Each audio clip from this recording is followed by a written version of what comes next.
Imagine living hundreds of years, exploring various lands, mastering the essence of magic itself, and even slaying the demon king only to think nothing of such achievements. But when your former party members begin to pass due to old age, you begin to rediscover memories you once thought insignificant and live life to the fullest, discovering what it truly means to live in the moment. Our story starts with our group of heroes heading to the royal capital, all wondering what types of celebrations are happening in town.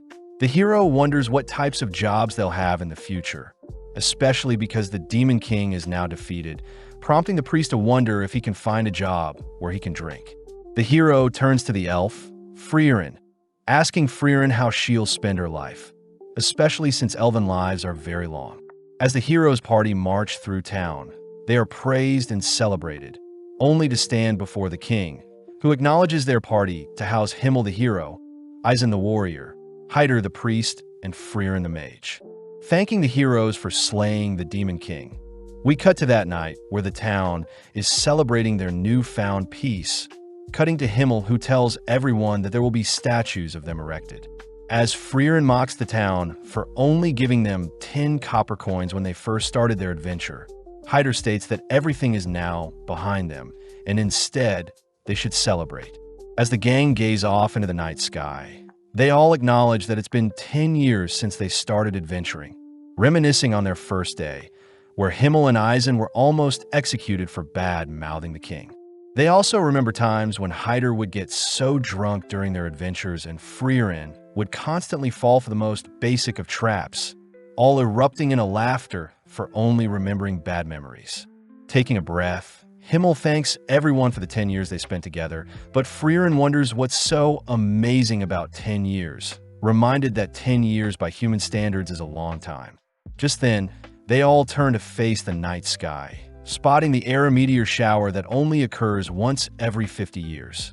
As the gang bicker about not getting to see the full beauty of the meteor shower from the city, Freeren utters that she'll take them to a better location next time they see it, making Himmel chuckle, grateful for the memories. The next morning, the party bid goodbye to Freeren, who plans on exploring the Central Lands to collect and learn more spells.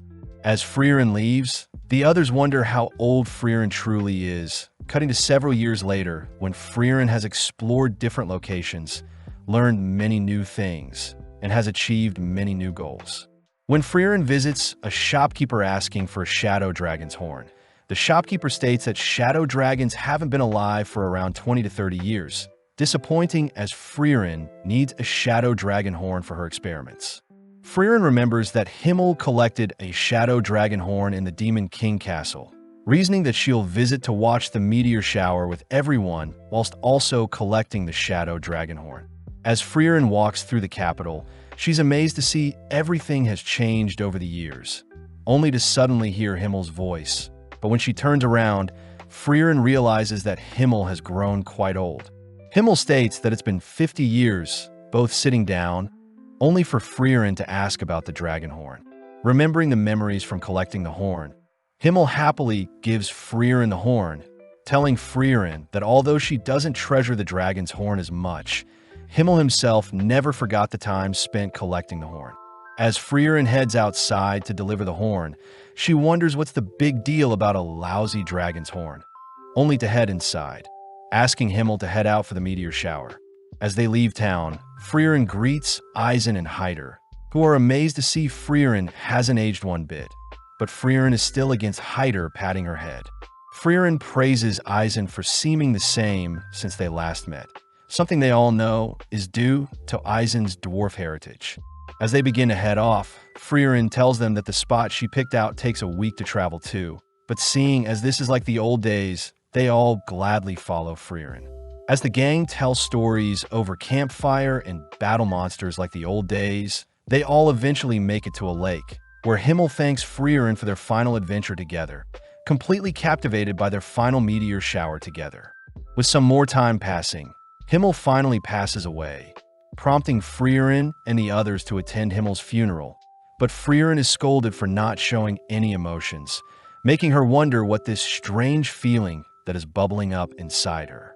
As the day proceeds, Freeren begins reminiscing on her time with Himmel, all whilst watching his casket be buried, only to break down crying, regretting not spending more time to get to know Himmel better.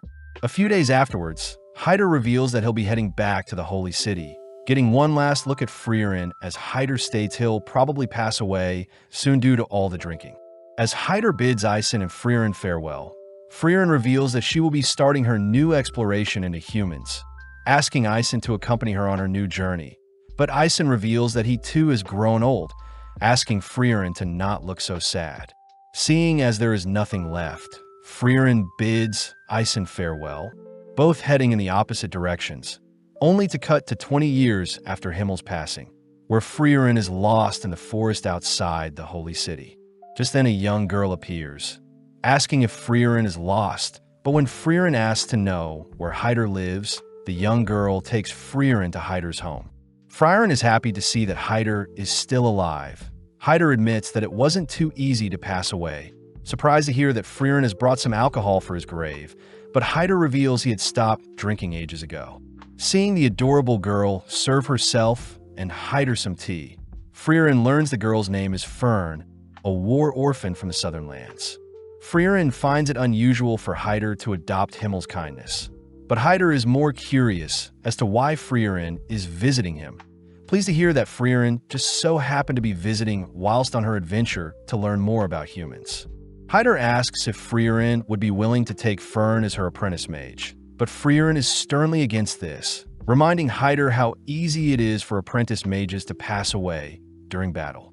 Understanding of Freeren's decision, Hyder gives Freeren an ancient grimoire from the tomb of Uig the Sage, a book meant to contain lost spells for resurrection and immortality. Amazed that such a grimoire still existed, Freeren states that it'll take at least 5 to 6 years to decipher the text, but upon hearing this, Hyder utters that he is indeed quite afraid of dying, asking for Freeren to give him the slightest hope for immortality. As repayment for the grimoire, Freeren agrees to teach Fern some spells. Cutting to later that day, where Freeren had finally managed to track down Fern waiting for her on the cliff of a forest, impressed that Fern is able to conceal her mana so well. Fern states that Hyder will give Fern the title of mage if Fern manages to blast a hole in a boulder across from them, something Freeren praises Hyder for setting Fern. Out of nowhere, Fern conjures a powerful beam of magic, but the beam falls short of reaching the boulder, giving Freeren some motivation to teach Fern. Happy to hear that Fern likes magic just like herself. Taking Fern to a nearby waterfall, Freeren tells Fern that long-range magic consists of 3 key factors, these being mana capacity, strength of firing the spell, and the level of the mage itself. When Fern confirms she knows this already, Freeren states that Fern's spell falling short means Fern is lacking in mana and firing strength, something Fern will need to spend time on. Seeing Fern upset, Freeren reminds Fern that her magic control is still very high, something very unique, especially for such a young age. That night, Freeren shares a meal with Hyder and Fern, only to end the night by studying the grimoire. With several years of Freeren training Fern passing by, all three spend time together whilst Freeren continues to decipher the grimoire, but having lost track of time, Freeren reports to Hyder that Fern has grown so much in 4 years. With Hyder happy to hear that, Freeren mentions how she'll probably finish deciphering the grimoire before Fern becomes a fully fledged mage. But as Freeren turns to check on Hyder's reaction, she spots Hyder has collapsed. Freeren helps move Hyder to his bed. Hearing Hyder apologize for the trouble, coincidentally asking Freeren to not look so sad. With Freeren promising to decipher the grimoire fast, Freeren first heads out to inform Fern that Hyder has collapsed, asking Fern to halt her training to look after Hyder. Sadly, Fern states that if she stops now, she won't be able to show Hyder how strong she's gotten before Hyder passes, revealing that Hyder was the one that saved her.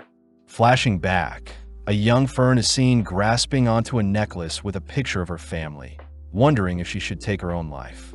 Out of nowhere, Hyder appears, advising Fern to reconsider her actions as Hyder once had a friend that had passed away. Hyder states that his friend was the epitome of justice, and Hyder had wished that his life was taken instead of his friend. But since his friend is no longer with him, Hyder states that he'll stay alive to ensure the memories of his precious friends' lives on. With the young Fern remembering the memories she had with her family, Fern in the present declares that Hyder had always feared leaving Fern all alone. Therefore, Fern states that she wants to show Hyder she can fend for herself before Hyder passes away. With Freeren understanding Fern's wishes, Freeren states that she'll allow Fern to do as she pleases, heading back to continue deciphering the grimoire. As more time passes, Fern is seen continuing to improve her mana capacity and firing strength, all whilst Freeren finishes up deciphering the grimoire, only to confront Hyder, asking if Hyder already knew the grimoire didn't contain any spells to bring back the dead nor immortality. Hyder reveals that magic for immortality doesn't exist, happy to hear that Freeren now considers for a mage, meaning Freeren can finally take Fern with her on her travels.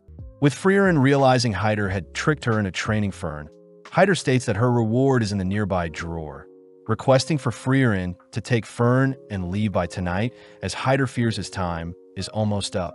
Freeren calls out Hyder for trying to act tough, revealing that Fern has been waiting to say goodbye to Hyder, breaking down as Freeren orders Hyder to spend his remaining time with Fern. As Freeren goes on a walk, Freeren learns that Hyder had saved Fern knowing that Himmel would have done the exact same thing, leaving Hyder and Fern alone, only to confirm that Fern had managed to reach the boulder. The next day marks the death of Hyder, prompting Fern and Freeren to pour out some booze on Hyder's tombstone, only for them to head elsewhere. With 26 years passing since Himmel's death, Fern and Freeren continue to adventure together, both completing tasks in order to acquire new spells.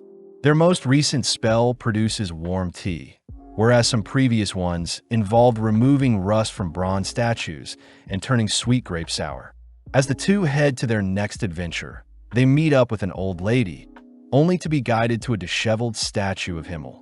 The lady reveals that her town was attacked by a monster years ago, but luckily Himmel had arrived and saved them, ultimately leading to a statue of Himmel being erected in his honor.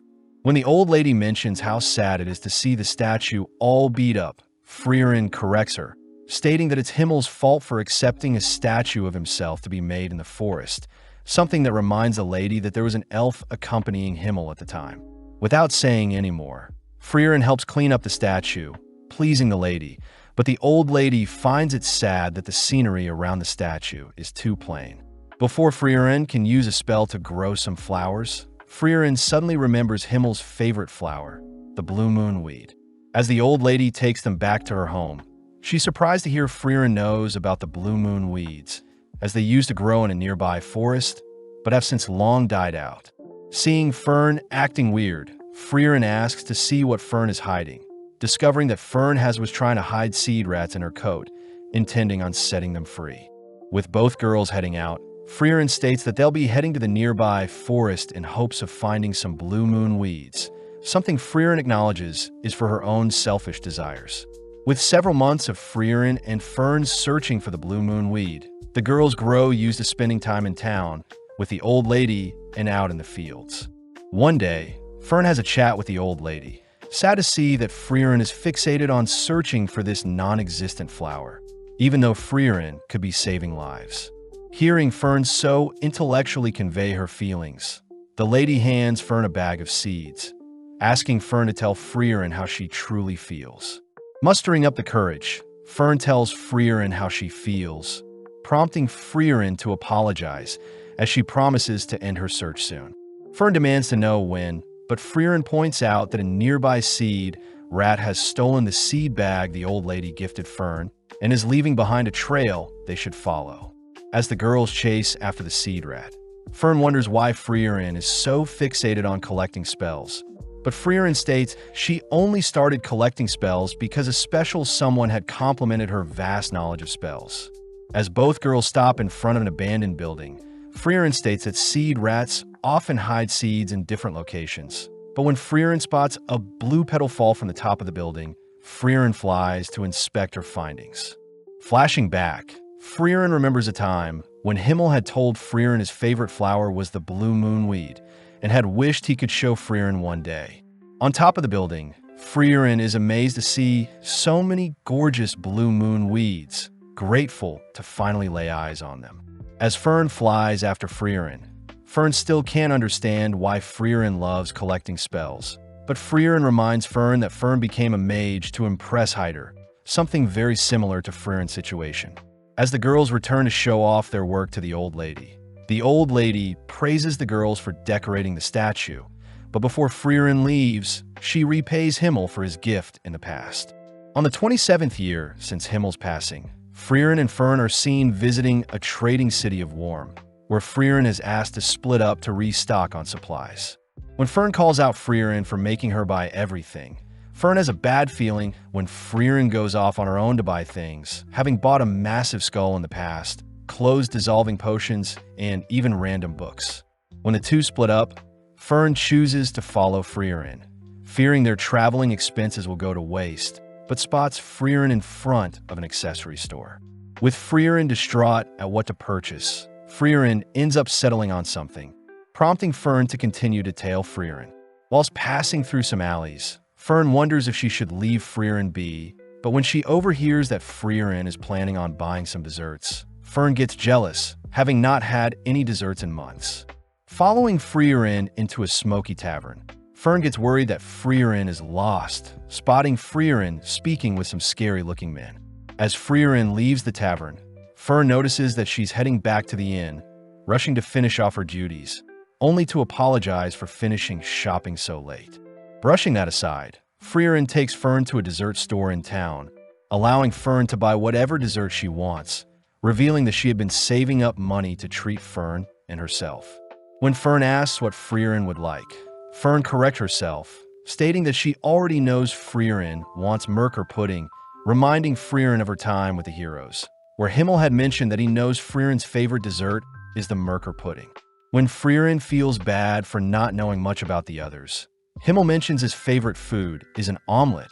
Eisen's favorite food are sour grapes, and Hyder simply loves alcohol.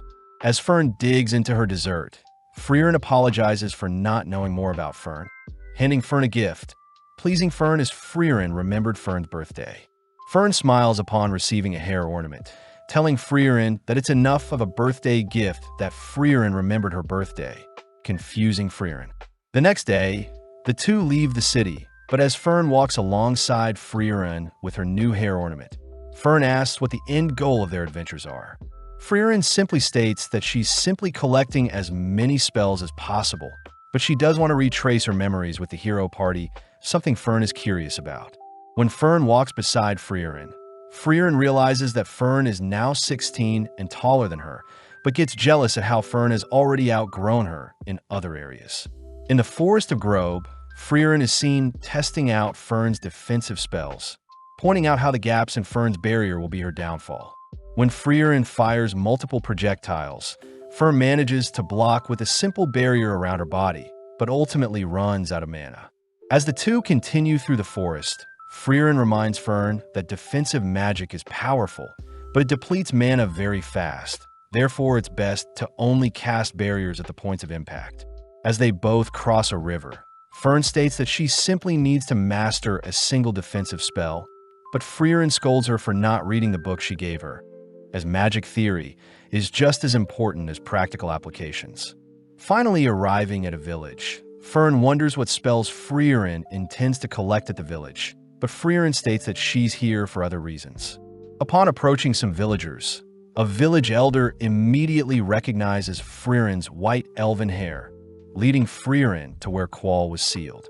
Along the way, Freeren tells Fern that Qual is the Elder Sage of Corruption, a demon that terrorized people for 80 years, up until Himmel and his party sealed him. When Freeren wonders how the Elder knew who she was, the Elder reveals that Himmel would always visit up until his passing, and spoke highly of Freeren, stating that she would take over and watch the seal when Himmel himself was gone. Upon arriving at Qual's seal, Freeren confirms that the seal is indeed weakening, so Freeren will break the seal and defeat Qual the next day. With Fern and Freeren staying the night, Fern deduces that Freeren was the one that sealed Qual, wondering why the heroes chose to seal it over slaying it. Freeren reveals that their party were unable to defeat the demon, as Qual was a powerful mage, having invented the Zoltrak piercing spell, first of its kind that could pierce any sort of defense and destroy the target's body. Legend says that 40% of adventurers and 70% of mages were defeated by that single spell. But hearing something so powerful, Fern wonders how Qual could be defeated, but Freeren reveals such a powerful spell has its downsides. When Fern continues to ask more questions, Freeren scolds Fern for not reading the book she gave her, uttering that Fern will have her questions answered tomorrow. With the big day arriving, the two girls stand before Qual, only for Freeren to warn Fern to be on guard, all whilst Freeren lifts Qual's seal. Glad to be free, Qual learns that he's been sealed for 80 years and that the Demon King had been defeated in his absence. Annoyed, Qual proceeds to cast a Zoltrak, prompting Freeren to instruct Fern to erect a barrier. But when the dust clears, Fern's barrier manages to easily block Qual's killing spell. With Fern demanding to know why her basic barrier was able to block such a deadly spell, Freeren reveals that ever since Qual was sealed away, all of humankind had dedicated resources to studying and defending against the killing spell. After a few years, the humans incorporated said spells into their systems, and as a result, all types of defense magic were improved thanks to the demon. Amazed at what the humans were able to develop in the 80 years that he was sealed, Qual immediately begins analyzing Fern's barrier, noting how the barrier changes depending on the type of offensive magic, meaning the spell consumes a huge amount of mana. As Qual erupts with power, Freeren orders Fern to protect both of them as efficiently as possible, prompting Fern to erect barriers only in the location of Qual's projectiles. Unleashing a massive beam of magic, Qual is impressed that Fern is still able to block his overwhelming magic. But having forgotten about Freeren, Qual helplessly watches as Freeren casts her own Zoltrak killing spell. As Qual begins to disappear, Freeren and Fern head back to the village where Freeren is thanked by the village elder, grateful that they can now live in peace. When the elder hands Freeren his hat, Freeren recognizes the elder as the cheeky brat that flipped her skirt when they first sealed Qual. As the girls leave by carriage, Fern is seen finally reading the book Freeren gave her, but Freeren is glad that she could fulfill Himmel's trust and bring peace to the village once and for all. With the girls heading over to the Grand Channel, Freeren is sad to see the beach is littered with debris, unfortunate as the nearby village used to all clean the beach, but now there isn't enough manpower to tidy up the beach. The village elder requests that Freeren clean up the beach, handing Freeren a grimoire belonging to the legendary mage Flam. But Fern notices something suspicious. As Freeren accepts the offer, the elder leaves for now, but Fern states that she believes the grimoire is fake, something that Freeren already knows. Freeren is happy to see that Fern has been studying, revealing almost all books about Flam are usually fakes, but Freeren states that she needed an excuse to help return the beach to its former beauty. Skipping ahead to when snow has begun to fall, Fern is seen visiting a local bakery, chatting with the shopkeeper as Fern has been frequently purchasing bread from the bakery in the past 3 months. With Fern noting how it's already winter, Fern returns to a messy room, disappointed as Freeren is still asleep. As Freeren struggles to leave her bed, Fern is forced to help prepare, feed, and dress Freeren, dragging the sleepy elf through town and towards the beach. As the girls begin cleaning the beach, Fern points out how sloppy Freeren is, having been forced to take care of Freeren as if she were Freeren's mother. Fern wonders how Freeren behaved during her time with the hero party, but Freeren mentions how they were all very okay with Freeren oversleeping, but Freeren did get scolded once. With Fern curious to know more, the girls wrap up the day with a big fire using the debris, only to enjoy a nice dinner, reporting to the elder that they only have 1/3 of the job left. The elder wonders if the girls will be done by the New Year's festival, something Freeren says will be possible, but when the elder mentions how Freeren can finally join them and watch the sunset this time, Freeren acts awfully cold. The next day, Fern asks if the reason Freeren wanted to clean the beach was related to the festival, learning that every new year, the villagers would watch the sunrise. Freeren mentions how the beach is meant to beautifully reflect the sunrise, but admits that she never woke up early enough to actually watch the sunrise. With more time passing by, Fern continues to nurture our poor Freeren out of bed, both exploring the wrecked ships, discovering hidden gems, only to officially clean the beach of all debris. Completely mesmerized by the beach's beauty, the elder asks if Freeren will be joining them for the sunrise this year, shocking Fern when Freeren agrees to wake up early to see the sunrise. Fern wonders if Freeren will be able to wake up in time for the sunrise, but Freeren states that she'll simply stay up all night and that she wants to see what's so amazing about this sunrise. As Freeren stays up that night, she thinks about a time when Himmel had scolded Freeren for sleeping in and missed the New Year's sunrise in the same village. Confused as to why a mere sunrise would cause Himmel to be so upset they didn't get to see it together. Sadly, during the morning, Fern realized that Freeren is fast asleep, forced to drag Freeren out of bed, fearing that they'll miss the sunset. With both girls staring out into the horizon, Freeren notes how there is nothing special about the sunrise, but upon seeing that Fern is mesmerized by the sunrise's beauty, Freeren admits that Himmel was right, as she's enjoying the sunrise with Fern. Flashing back, we see Freeren and the hero party visiting the graves of Eisen's family, learning that his village was attacked by demons. Hyder chooses to kneel before the graves, praying for their souls to go to heaven.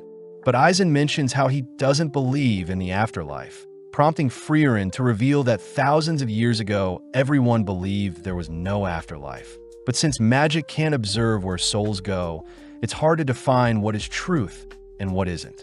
Hyder states that since there is no actual proof for either side, Hyder likes to think there is a heaven. That way the people that are doing good for the world can at least pass believing that their life was worth it. With the hero party joining Hyder in praying for Eisen's family, we cut to the present where Eisen is once again praying for his family, currently located in the Brett region. Out of nowhere, Freeren calls out to Eisen, weird as they haven't spoken to each other ever since Himmel passed away 30 years ago. As they all sit down for some tea, Eisen is shocked to see Freeren has an apprentice, but Freeren asks if Eisen needs help with anything. Eisen mentions how Hyder and himself had been updating each other with letters. Heading out, they all head to Volume 50 Basin, a location Freeren recognizes, learning that Eisen intends to search for notes from Flam, the legendary mage. When Freeren reminds Eisen that most records on Flam are fake, Eisen reveals that Hyder had figured out the general location of Flam's true notes, based on records from the Holy City. With Freeren convinced, they all agree to start looking for a massive tree. But upon seeing Fern disappointed, Freeren states that they should hurry, surprising Eisen as Freeren never cared for anyone else's time. With the gang beginning to search the entire forest, they spend the night eating and sleeping in the forest, only to search across the sea and in the skies. One day, Fern states that she has found a massive tree near some ruins, all beginning to head towards the tree.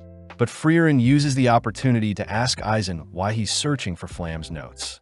Eisen reveals that on the day of Himmel's death, Eisen had seen how regretful Freeren felt for not using more time to get to know Himmel, revealing that the notes left behind were said to allow contact with the dead. When Freeren states that she doesn't believe in such nonsense, Eisen states that it's better to know for sure. Plus, Eisen and Hyder had agreed prior to help Freeren get to know Himmel better. Having made it to the massive tree, Fern states that there is a powerful barrier surrounding the tree. But when Freeren heads over to inspect the tree, she utters that even after 1,000 years, her master is still superior to her. Flashing back, Freeren is seen with her master, wondering why her master is so fixated on protecting a small sapling. But her master states that in 1,000 years' time, Freeren will grow to appreciate it, asking Freeren to trust in her teachings, especially since Freeren's master was Flam, the legendary mage. Within an instant, Freeren dispels the barrier guarding the entrance to Flam's notes. Upon glancing at the notes, Freeren is surprised the notes had already been opened to the page regarding communication with the dead, surprised her master knew Freeren would return. Flam's notes recount that the north of the continent housed the land of Oriole, where all the souls rest, a location that Flam had used to speak with her fallen allies. When Fern wonders if the notes can be trusted, Eisen reminds Freeren to consider the best-case scenario when unsure, prompting Freeren to reveal that Oriole is in the same direction as Indy, the current Demon King Castle. With Eisen asking Freeren to go for Himmel's sake, they all head back home via carriage, where Freeren is fast asleep, dreading the thought of going to such a cold place like the Demon King's castle. Sparking up a conversation, Eisen asks how Freeren is treating Fern, impressed to hear that Freeren is retracing her adventures with the hero party, but is also trying to get to know Fern better. Hearing this, Eisen thinks back to how cold Freeren was back then, having never imagined Freeren would take on Apprentice, but reassures Fern that Freeren is a great teacher. As they all return to Eisen's home, Eisen apologizes for not coming with them, checking to see if Freeren remembers the path to Indy, relieved to hear Freeren still remembers it to be through the Will region, across the Regal Canyon and past the Northern Land checkpoints. As Freeren begins to leave, Eisen informs Fern that it'll be a 10-year adventure, reminding Freeren of her adventure with the hero party, but Freeren states that it won't take too long. As Fern leaves with Freeren, Fern thinks about how she spent half her life with Freeren, flashing back to one of Fern's last conversations with Hyder. Hyder jokes about haunting Fern if she doesn't behave around Freeren, but Fern surprises Hyder with how mature she's grown, making Hyder promise to visit her when he passes. With Fern resting by Freeren's side, the girls ride a carriage to the nearby town of the Will region. But as the girls head through town, they're stopped by a shopkeeper that warns the girls not to go into the mountains. The shopkeeper says there are rumors of ghosts taking people away, but when Freeren gets curious about what type of ghosts, the girls head around town asking for everyone's stories. Apparently, the townsfolk saw ghosts of their departed family in the mountains, with some people saying that the ghosts spoke. When Fern wonders if it is the work of undeads, Freeren states that undeads wouldn't appear as ghosts, as undeads normally appear in the form of rotting corpses or skeletons. With the girls heading to the rooms, Fern notes how Freeren probably knows what is causing the ghosts to appear in the mountains, but is cut off when Freeren states that they'll only be staying for a single night in town. Fern demands that Freeren help out the villagers, but seeing Fern so serious about helping the villagers, Freeren agrees to help. As both girls head into the mountains, they explore the locations of said disappearances, where Freeren quizzes Fern on what type of magic created the ghosts, satisfied to hear Fern believes it's illusion magic. Heading deeper into the mountains, Fern briefly remembers a monster that used illusion magic to hunt its prey. A monster Freeren states is the Einsam. The Einsam usually uses illusion magic, creating phantoms of people's loved ones to lure them and only to devour the targets. Luckily, Freeren mentions how the Einsam's illusion magic can be easily destroyed by a mage's projectile, but warns Fern that it may be difficult, as Freeren had to destroy the illusions of her master begging for her life.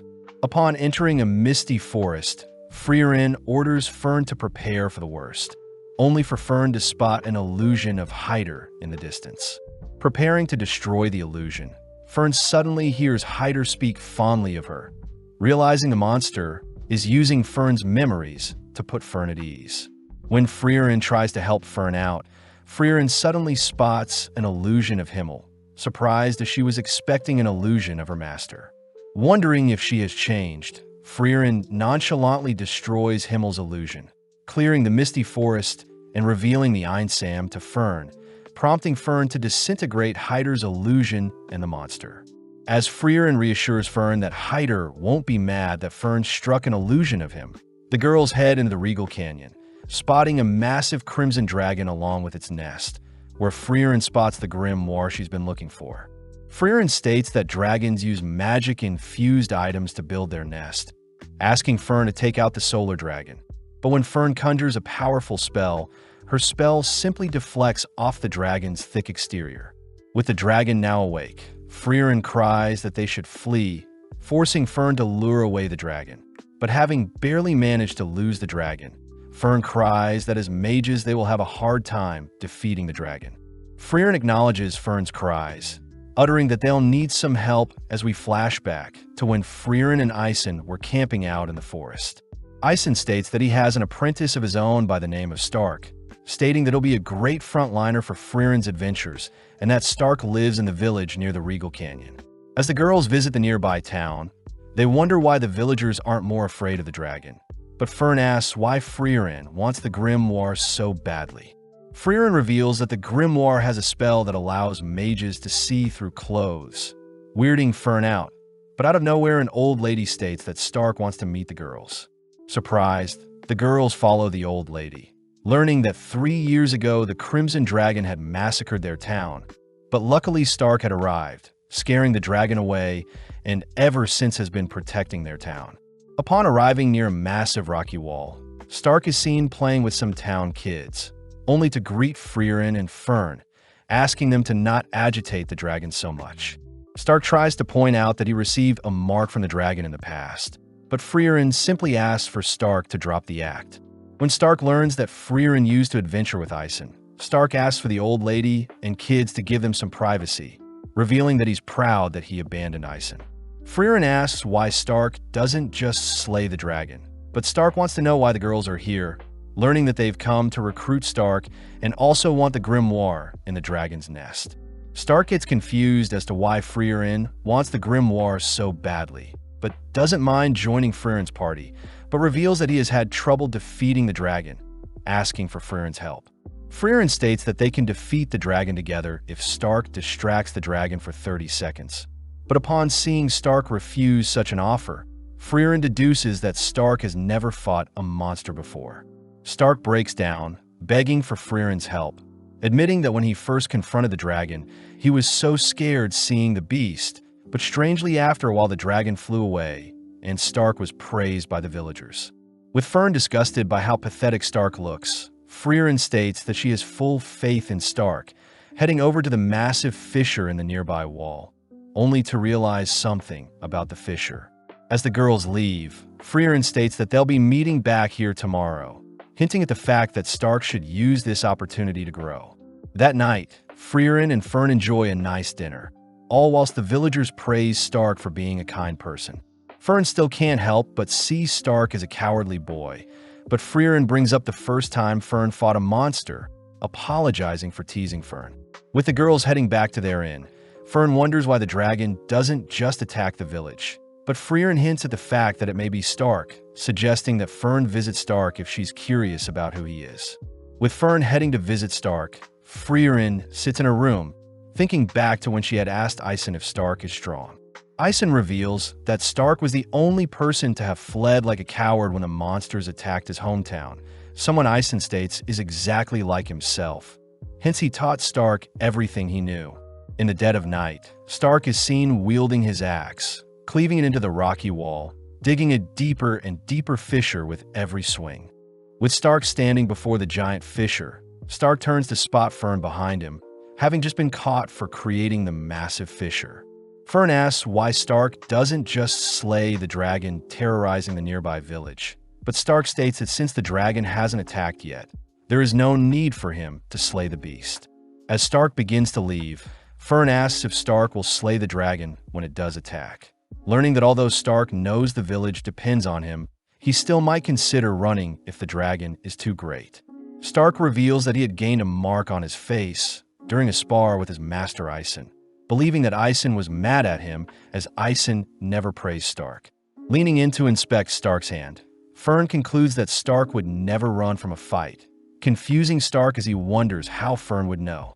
Fern reveals that on her first battle with a deadly monster, Fern had begun to flee in terror, but when she realized Freeren wouldn't help her, Fern had no choice but to steel her resolve and fight. Fern states that although Stark is a coward, she believes Stark will rise to the challenge to protect the village when the time comes, something that makes Stark think about Ison. Fern is seen reporting her chat with Stark to Freeren, but when Freeren heads to the fissure to look for Stark the next day, she's disappointed to see that Stark has fled the scene. When Freeren states that they'll be slaying the dragon instead, Fern refuses to leave the safety of a nearby tree, but out of nowhere Stark appears, asking if he only needs to distract the dragon for 30 seconds. Stark states that if he were to pass away during the battle, Stark asks for Freeren to guarantee the dragon is slayed, confusing Freeren as to why Stark is willing to give his life for the safety of the village. Stark reminds Freeren that he lived in the village for 3 years, cutting to later that day where the three are now standing before the red dragon, prompting Freeren to tease Stark for shaking out of fear. Freeren reveals that Ison showed the same fear before a great fight, as Ison would embrace the fear, something Freeren sees in Stark. Hearing that his master also would fear his battles, Stark marches into the range of the dragon, But Freeren notes that the dragon is being cautious as to not attack due to the enemy it's facing. As the dragon unleashes its fiery breath, Stark begins making his way towards the dragon, ducking and weaving until he's able to close the distance between himself and the beast. Flashing back, Freeren asks why Ison had hit Stark during their last spar, but Ison reveals that he feels terrible for hitting his student. But in the moment, Ison had sensed immense power from Stark, a power that caused Ison himself to shake. As Freeren watches Stark shatter the claws of the dragon, Stark chooses to stay close to the dragon, grabbing onto it as it takes off. Being flung into the air, Stark senses that the dragon is lining up another breath of fire, swiftly gripping his axe, only to cleave the dragon into the ground. Seeing an opening, Stark cries for Fern and Freeren to finish off the dragon, but Freeren stops Fern from making a move, declaring that Stark had soloed the dragon. Shocked at his own power, Freeren rushes to congratulate Stark on his first battle. But more importantly, Freeren is excited to steal all the loot in the dragon's nest. Seeing Freeren fixated on the random items, Stark mentions how Ison would always talk about how Freeren made their hero's journey ridiculous and fun, cutting back to a time when Freeren had decided to make shaved ice in a dungeon. Ison had grown annoyed as they were wasting so much time, but Himmel reminds Ison that they have all the time in the world, so they should enjoy the journey as they go. As the three return to tell the village the good news, they all begin heading out, only to try out the grimoire. Fern uses the spell to see through Stark's clothes, disgusted that he's so small, but Stark states that he'll be joining Freeren and Fern on their future journeys. In the fortress city of Vol, located in the Regal Canyon, Freeren and gang are refused entry towards one of the northern checkpoints by the guard, hearing that monsters are more active than ever. As the guard heads to chat with the Castellan, they warn the gang not to cause trouble in the town, but Freeren is perfectly okay with staying in town, planning on exploring the magic shops in town. Seeing Fern's cold glare, Freeren states that she'll head over to book them a room, but when Stark offers to get food with Fern, Fern's glare sends Stark in search of food alone. Now alone, Fern overhears that the Northern Army plans to defeat the enemies in 2 years, meaning their checkpoint won't be open for another 2 years. Cutting to Stark, he has entered a familiar tavern, served the Jumbo Berry special dessert. Confused as he used to split the dessert with Ison, but now the dessert looks so small. Stark notes how he has gotten bigger, having saw his master's broad shoulders as something to admire, but after some time, he outgrew his master. Out of nowhere, Fern appears, eyeing down Stark's dessert, but instead Fern chooses to order a glass of milk, diligently sitting next to Stark. Fern asks how Stark would feel staying in the city for 2 more years. Relieved to hear that Stark thinks it's annoying as well, but Stark gets weirded out by how Fern is acting. Both heading outside to assess the walls, Stark asks if they could simply fly over the gates. But Fern reminds Stark that a barrier has been erected to prevent flying monsters from entering. With no other choice, they head over to the Merchants Guild, but are sad to learn that all trades towards the northern land have been shut down, meaning that they can't sneak out via that way either. Coming up with another idea, the two decide to visit the Black Market and Thieves Guild, using Stark's connections and demeanor to find a solution, but sadly there is still nothing that can be done. As the two stand above the walls overlooking the view, Fern wonders why Stark is being so cooperative, deducing that Stark has an ulterior motive to leave the walls, but Stark simply utters that he's running out of time. Stark mentions how Ison and himself visited this exact location when he was younger, telling Stark stories about how he visited the northern lands with his hero party and had enjoyed every second of the 10-year journey. Stark reveals that he intends on having a great journey with Fern and Freeren, promising to return and repay Ison with stories of his own before Ison passes. As both return to town, Fern spots Freeren acting strange, cornering Freeren in an alley only to learn that the town's guards are looking for Freeren. Out of nowhere, the same guard at the checkpoint kneels to apologize to Freeren, prompting the Castellan of the city to apologize as well for his guard being so rude to Freeren. When Freeren reassures the Castellan that she wasn't offended, the Castellan believes that Freeren is here to slay the remnants of the Demon Lord's army, permitting Freeren to pass through the checkpoint, but this disappoints Freeren. with the town throwing a massive celebration to acknowledge Freeren and her party's departure. Freeren mentions how she never liked the outlandish welcomes and departures. Stark wonders if this is how Isen felt, making Freeren suddenly remember a similar time when she departed with the hero party, curious as to what parallels will arise next. Flashing back, Freeren is seen walking alongside the hero party, all discussing the validity of Flam's grimoire, especially with the countless fakes and imitations that exist. Waking up early, Freeren spots Stark and Fern making breakfast, shocking Fern as this is a rare scenario. Later that day on Ung Road, the gang were tasked with clearing a path for a merchant, grateful as the road had been blocked off due to a landslide. When Stark sees Freeren's magic, he wonders why Freeren doesn't just carry the merchant's cart over with magic. But Fern is strongly for helping everyone, not just the single merchant. Taking a quick break, Stark thanks the merchant for the water, wondering what may have caused the landslide, surprised to hear that it must have been the skirmishes between the northern lands and the demons. Getting back to work, Fern requests that Stark help her out a bit, but Stark asks that Fern be more casual with him. But when Fern tries speaking with Stark more casually, Stark gets insulted, annoying Fern as they continue to work. With the road cleared, the merchant offers to lead the gang to the nearby village, amazed that he finally got to meet an elf. Freeren acknowledges that although elves live long lives, elves are slowly going extinct, as most don't intend on reproducing, with the most recent elf Freeren met being around 400 years ago. Finally arriving at the town, the gang spot a line of merchants lining up to enter the town, learning that tonight is the Liberation Festival. The festival is meant to commemorate the hero party ridding the area of demons, and involves decorating the statues of the heroes in town.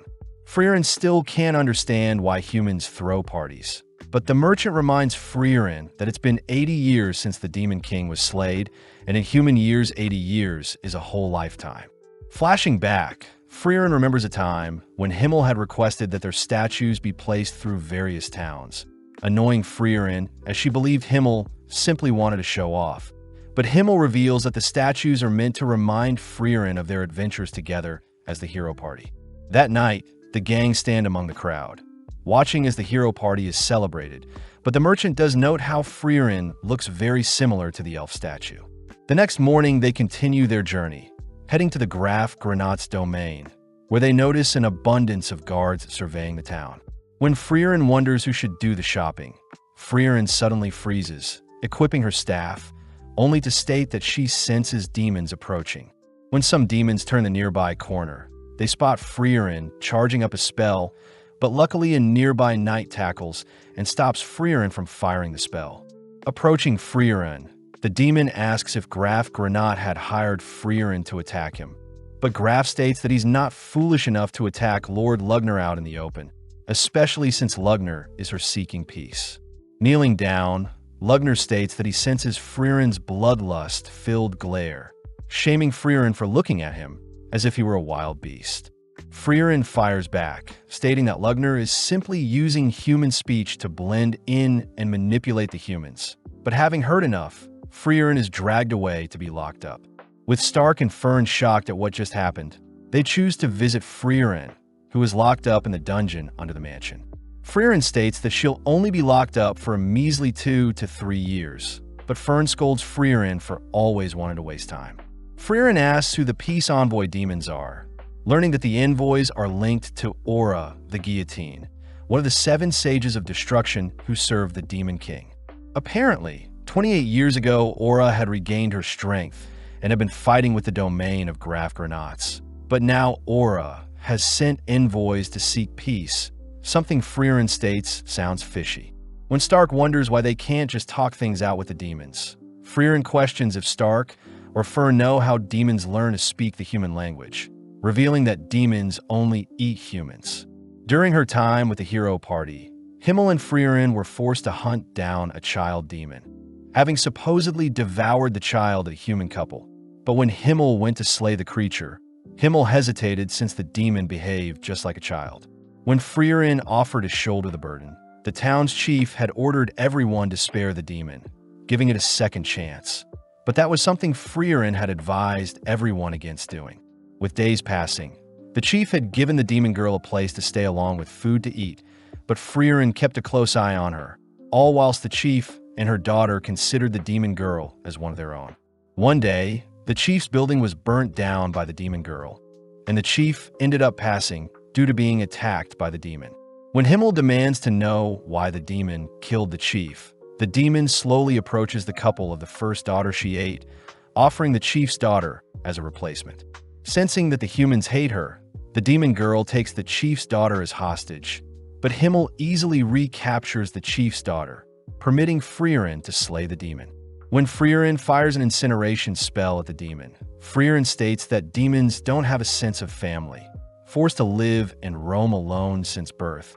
But on that day, Freeren learned that the demon girl had intentionally manipulated everyone, knowing that she would get to live a little longer. Freeren states that Flam described monsters that can speak as demons, as they imitate human speech to lure other humans in, something Stark and Fern find disturbing. As Stark and Fern leave, we cut to Lugner, sitting in the mansion and waiting for a meeting with Graf. Lugner admits that Freeren was right about demons, curious as to where he recognizes Freeren from, stating that demons will forever hunt down humans. With Freeren suspecting that the town won't last too long, we follow Lugner and his followers enter Grafson's bedroom, learning that Grafson was gifted a sword by the king, but had passed away 10 years ago whilst fighting Aura. Raising his son's sword to Lugner's neck, Graf reveals that he has brought Lugner here to slaughter him. But upon glancing around the room, Lugner notices that Graf has been keeping his son's room clean for the past 10 years. Lugner utters that the humans slayed his father, reminding Graf that they've come here to stop unnecessary bloodshed, ultimately convincing Graf and his knights to lower their blades. With Graf sending Lugner and his followers to the guest room, Lugner admits that he doesn't know what a father is, but has identified Graf as an empathetic man. Lugner states that he'll grow close to Graf and have him lower the town's defensive barrier, and only then will Lady Aura's forces conquer the town. Lugner suddenly notices Drought is missing, learning from Liney that Drought has disappeared to eliminate an obstacle, cutting to Drought entering the underground dungeons, slaying a guard only to enter Freeren's cell. Drought declares that he's here to kill Freeren, knowing that Freeren is the only loose end that can ruin their scheme. But Freeren coldly warns Drought that she is stronger than Aura herself. Smirking, Drought doubts Freeren's strength, dragging her into the air with a single wire around her neck, impressed that Freeren had encased her neck with mana to prevent her decapitation. Drought states that his wires are the strongest amongst all the demons, tugging harder on the spell, but Freeren still manages to defend her neck. When Freeren admits defeat, Drought smirks, but Freeren scolds Drought for letting his guard down, suddenly cutting off one of Drought's arms. When Drought tries to bind Freeren with multiple wires, Freeren simply severs Drought's other arm, instantly slaying Drought before he can speak. Freeren states that she'll simply slay the other two demons and convince Graf that the demons are evil, but upon exiting her cell, Freeren discovers the guard Graf had dispatched. Cutting to Stark and Fern, they enjoy a nice meal in the peaceful town, both shoveling down their food, as they realize they need to convince Graf to free Freeren before any harm befalls the town. Stark notes how earlier he could sense Lugner's immense power. Pissed that Lugner didn't even pay attention to Stark, as Lugner knew he could dismantle everyone but Freeren in mere seconds. Beginning to shake out of fear, Stark accidentally spills his drink on himself, offered a handkerchief by Fern. As Stark cleans himself up, they both agree that they need to head over to protect Graf in case the demons attack. But when Stark tries to return the handkerchief, Fern prefers Stark keep it. Following Liney and Lugner, Liney reports that she can no longer sense Drought nearby. Curious as to who Freeren is, but out of nowhere Graf and his knights rush into the room. Graf reports that Freeren has escaped, prompting Lugner to offer up Liney's location magic, but Graf refuses, asking where Drought is. When Lugner tries to come up with an excuse, Graf has his men surround Lugner and Liney, revealing that he knows Freeren is a powerful mage, demanding once more to know where Drought is. With no other option, Lugner draws his own blood, instantly decapitating all the knights in the room, only to turn his attention to Graf. Lugner reveals how excited he is to finally be killing, nonchalantly pricking his own finger on Graf's sword, only to use the blood to pierce Graf's stomach. With Graf bleeding out, Lugner states they need Graf to help remove the town's barrier. Cutting to later that evening, where Stark and Freeren are walking through town, only for Freeren to detect Freeren in a disguise. Freeren asks why Freeren escaped, learning that Freeren disposed of one of Lugner's demons, but had to escape since the guard outside her door was killed, and Freeren didn't want to be blamed for slaying the guard, since demon corpses dissipate into mana and leave behind no trace. Freeren states that she'll be leaving town, but Freeren and Stark remind Freeren that there are still demons in town, making Freeren suggest that Freeren and Stark handle the demons in town. Seeing the two unsure about their skills, Freeren reassures the two that they'll be fine, inspiring Freeren to drag the cowardly Stark towards the demons. At the same time, Freeren detects a powerful ball of mana 10 kilometers from town watching them, deducing that it must be Aura the guillotine, but knowing that Aura is strong, Freeren reasons she should finish this quickly.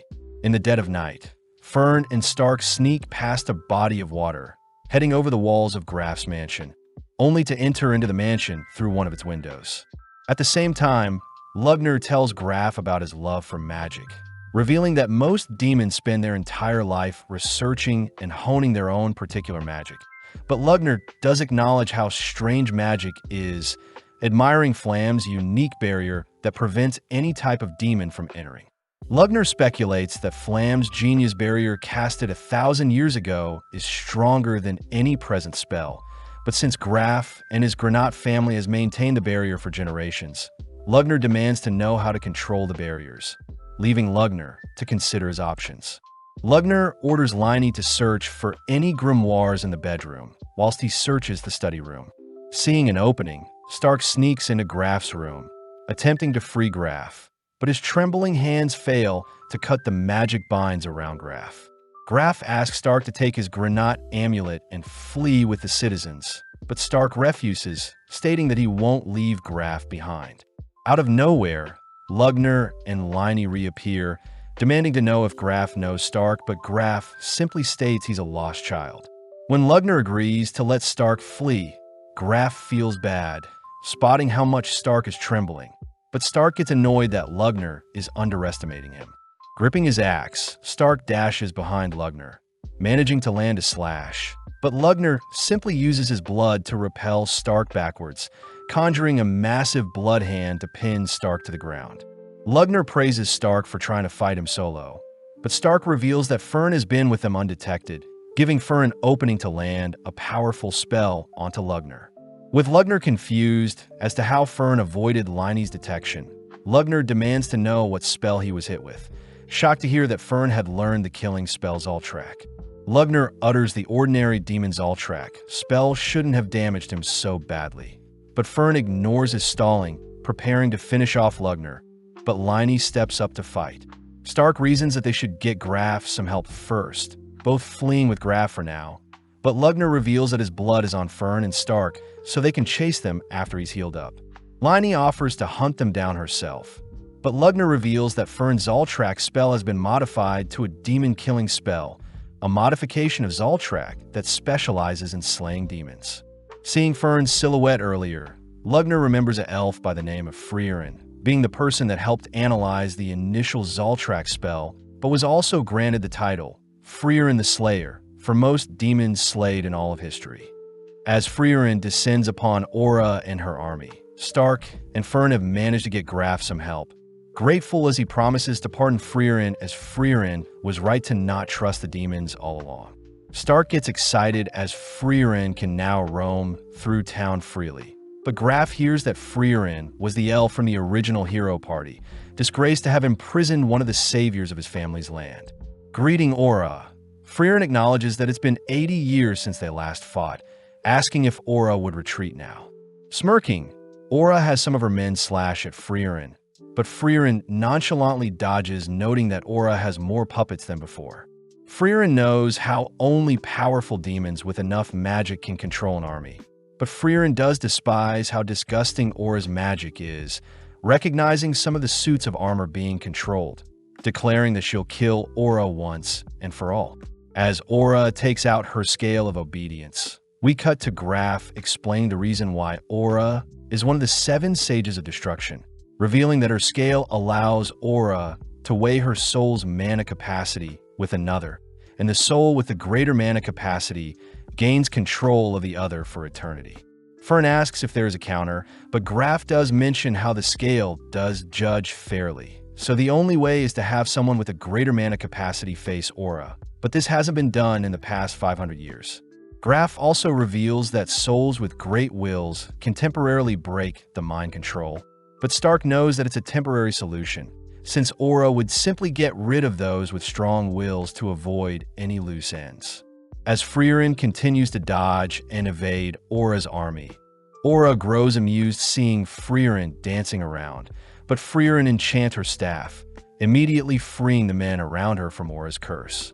Shocked, Aura notes how Freeren must have used a lot of mana to break her curse, wondering why Freeren would use such a delicate tactic when Freeren can simply blast away the suits of armor. Freeren reveals that Himmel had scolded Freeren in the past for harming the cursed armors. Therefore, Freeren will make sure to wipe out Aura for good. At the same time, we hear the priest reassure everyone that the church they are in is protected by a strong barrier, giving Stark a reason to head out.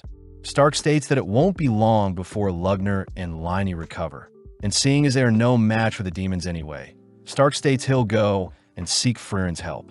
At first, Fern gets annoyed at how cowardly Stark sounds, but after some thought, Fern agrees to help evacuate everyone while Stark goes to get Freeren.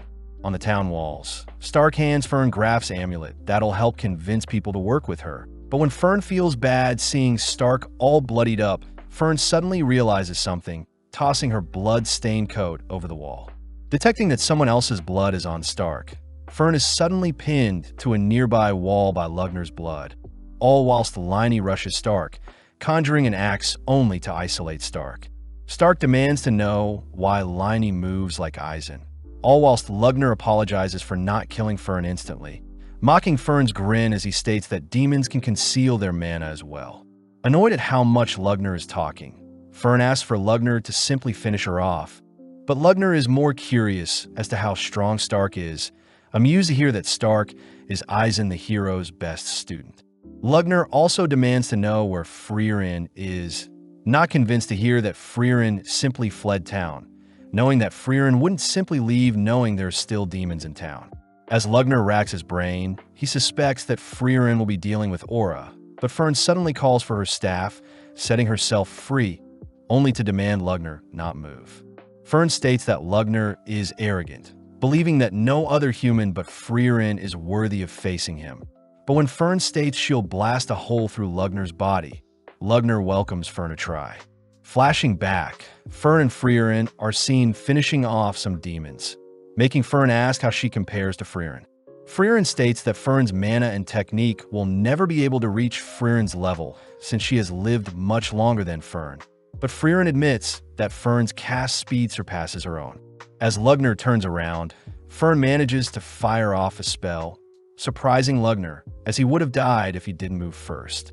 Seeing as Lugner protected his heart, Fern deduces that a demon's heart is their weak point, only to spot Lugner releasing an array of blood. Following Liney and Stark, Liney mentions how disappointing it is that Stark is already defeated, but gets excited seeing Stark refuse to stay down. Even though Lugner has greater control of his magic, each attack Lugner makes, Fern manages to evade and counter. Seeing as he's being overwhelmed, Lugner attempts to exhaust Fern's mana. But as Lugner notices Fern slowly chipping away at his defenses, Lugner orders Liney to finish off Stark and help him out. Liney gets annoyed at how passive Stark is, managing to land a deadly slash to Stark's eye. But Stark is more curious as to how Liney knows Eisen's fighting style. Liney reveals that she can copy any movement once she has seen it, replacing her axe with a sword, only to dash forward. With Stark continuing to defend, Liney once again exchanges her sword for a spear, tossing the spear towards Stark only to scare Stark when Liney barely scrapes Stark's neck with a dagger. Liney says that she recognized Stark's movements to be similar to the great hero Eisen, leaping over Stark only to cleave down with an axe. Since Liney is a perfect copy of Eisen, Stark knows he'll eventually lose, ultimately failing to defend, only to be slammed into the ground.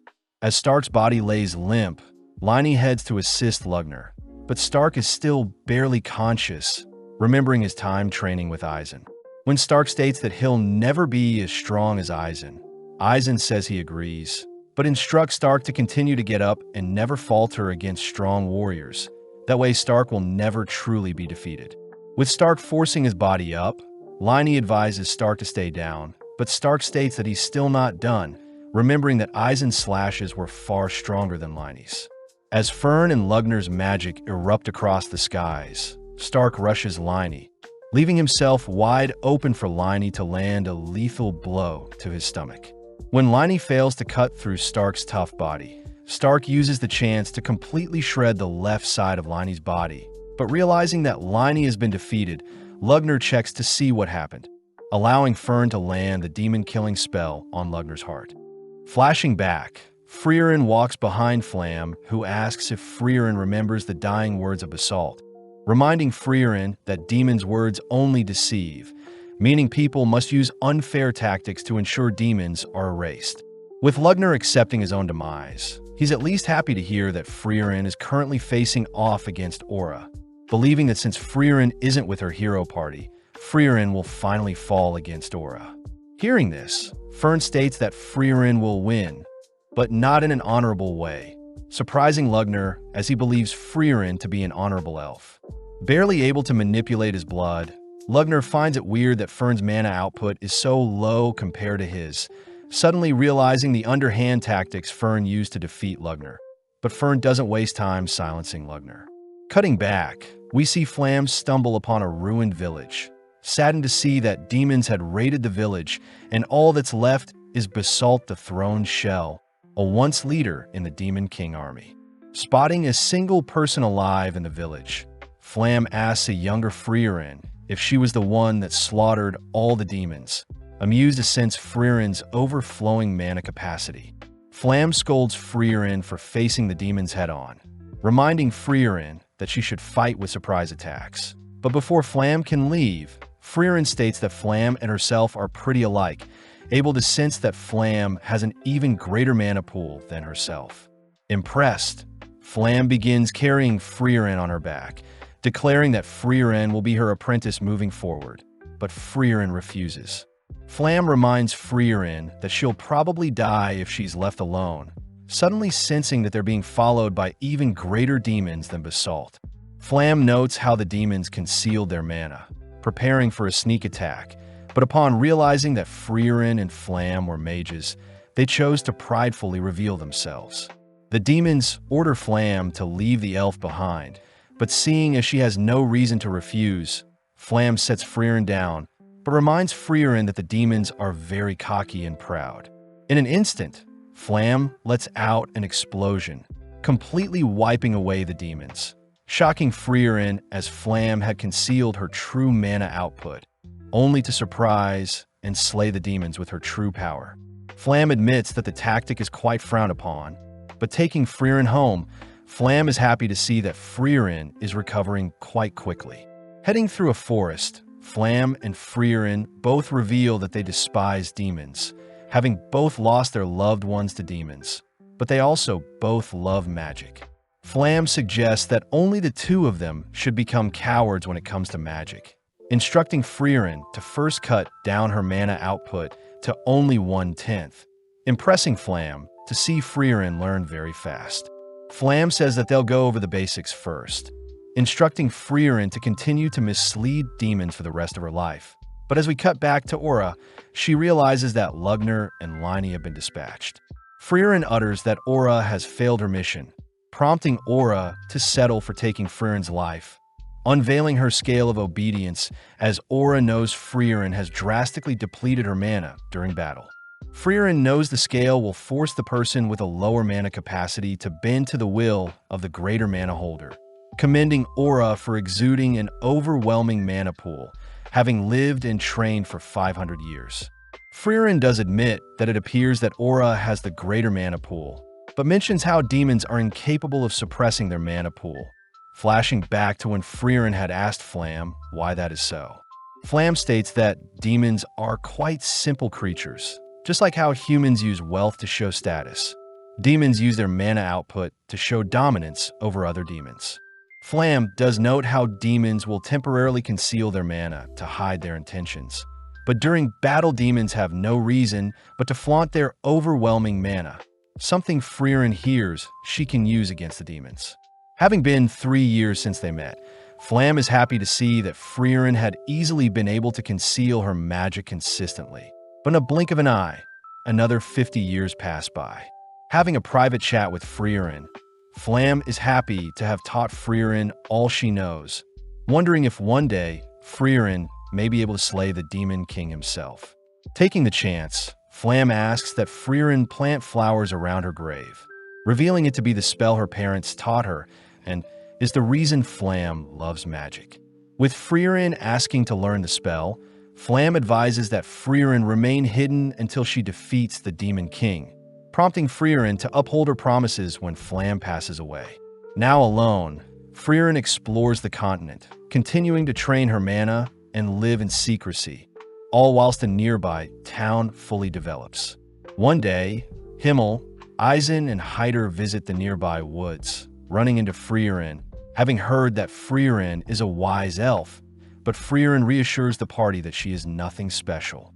Asking the party to leave, Freeren hears that Himmel suspects Freeren is far stronger than she is letting on, giving Freeren enough reason to begin adventuring with her new hero party. Having activated her scale, a dense ball of mana for both Freeren and Aura appear, prompting Freeren to ask if Aura is truly confident she'll win. Smirking, Aura recounts how Freeren had only made a name for herself 80 years ago alongside the hero party, scoffing at Freeren's shameful mana output as it has remained the same since they last met. With Aura's mana ultimately tipping the scale in her favor, Aura prepares to sever Freeren's head, but strangely, the scale begins to tip in Freeren's favor. Freeren takes the chance to point out how simple-minded Aura is, revealing that she had been concealing her mana all this time, shocking Aura as she calls Freeren's bluff. Freeren praises her master Flam for teaching her such a tactic, scaring Aura, as although Aura has lived for 500 years, Freeren has lived for over 1,000, finally unleashing her true monstrous mana output. Horrified to have been deceived, Aura ultimately is forced to yield to Freeren's commands, ordered to take her own life as Freeren leaves the scene. Returning by sunrise, Freeren prays for the fallen soldiers who are finally free from their eternal curse. Meeting up with Fern and Stark, happy to report that Freeren has been excused of all crimes. As Graf thanks Freeren for preserving the bodies of the past heroes, Freeren explains that Himmel had instructed Freeren to treat the dead with respect, but Freeren also congratulates Fern and Stark for successfully defeating powerful demons. Graf asks for a burial for all the fallen, only to spot a familiar-looking pendant, grateful to Freeren for preserving what was left of his son. As a reward, Graf agrees to give Freeren with anything of her choosing, surprised to hear that Freeren simply wants the grimoire Flam, the mage left behind detailing the town's barrier. Luckily, both Freeren and Graf agree that the grimoire is a fake, but Freeren could care less, prompting Graf to ask that Freeren be more casual around him. Freeren says she prefers not to, as in the past Himmel and Eisen were almost executed for speaking rudely to royalty. But this reminds Stark that Graf had threatened to execute him for speaking casually earlier, comedically fainting at the sight of a lumberjack appearing in the room. Luckily, Graf reassures everyone that he doesn't take offense to being addressed casually, reminding Freeren and her party that the town knows of their heroic feats and wants to celebrate their accomplishments. With Fern levitating Stark's unconscious body through town, the gang end up spending some time in town, rewarded and praised for their accomplishments, only to attend an official funeral for the fallen. Having spent enough time in town, Freeren and her party begin heading out, escorted by Graf himself, warning Freeren that their next destination with the Northern Plateau is quite dangerous. Graf asks if Freeren's party houses a first-class mage, a mage that has received a certification award from the Continental Magic Association, leading Fern to show off her third-class mage certificate. Fern asks why Freeren hasn't acquired her certificate yet. But Freeren states she's too lazy to constantly update her rank, especially since the association changes every few years. Freeren shows off her old holy emblem, but Graf suggests that Freeren visit Oberst in the Northern Lands, the largest magical city, to take the first-class exam. Graf says the gang can make it to the city if they head over the Schwer Mountains, wishing Freeren and her party the best for the future, and promising to never forget what Freeren did for their town. Heading towards the mountains, our trio realize that it's beginning to snow, prompting Freeren to reveal that during the previous war with the Demon King, it was ultimately the cold winter conditions that claimed the most lives. Sadly, as the gang begin venturing on, they get lost in a snowstorm, leading Stark to faint in such poor conditions. Knowing that he'll be blown away with transportation magic, Fern is forced to drag Stark along, all heading towards an emergency shelter at the foot of the mountain. Relieved to see the shelter still standing, Freeren opens the door to a strange man exercising whilst half-naked, terrifying Fern as she is afraid the man is a pervert. Defusing the situation, the man reveals that he too is an elf, having been 300 years since he saw one of his kind. Grateful that Fern started a fire, the man introduces himself as Kraft the Monk, amazed to hear that Freeren is traveling to Oriol, also known as Heaven. Just then, Fern states that Stark's body is getting colder, cutting to Stark's perspective where he's dreaming of a massive jumbo berry dessert, only to awaken to see Kraft sharing a bed with him. Terrified at first, Stark suddenly realizes how refined Kraft's body is, having never heard of Kraft before, but it's apparent that Kraft is quite skilled. Asking Stark to remain in the shelter, Kraft, Freeren, and Fern head out to retrieve Kraft's frozen supplies, grateful to have mages to help unfreeze his frozen carriage. Kraft takes the chance to learn more about Freeren, impressed to hear Freeren used to be in the hero party, but Freeren refuses to reveal any more about her past. Forced to wait out the storm, the four end up sharing meals and spending time together, cutting to 6 months later where the blistering cold winds have finally died down. Kraft is seen carving a pendant for Fern, happy to hear that Fern is religious as well.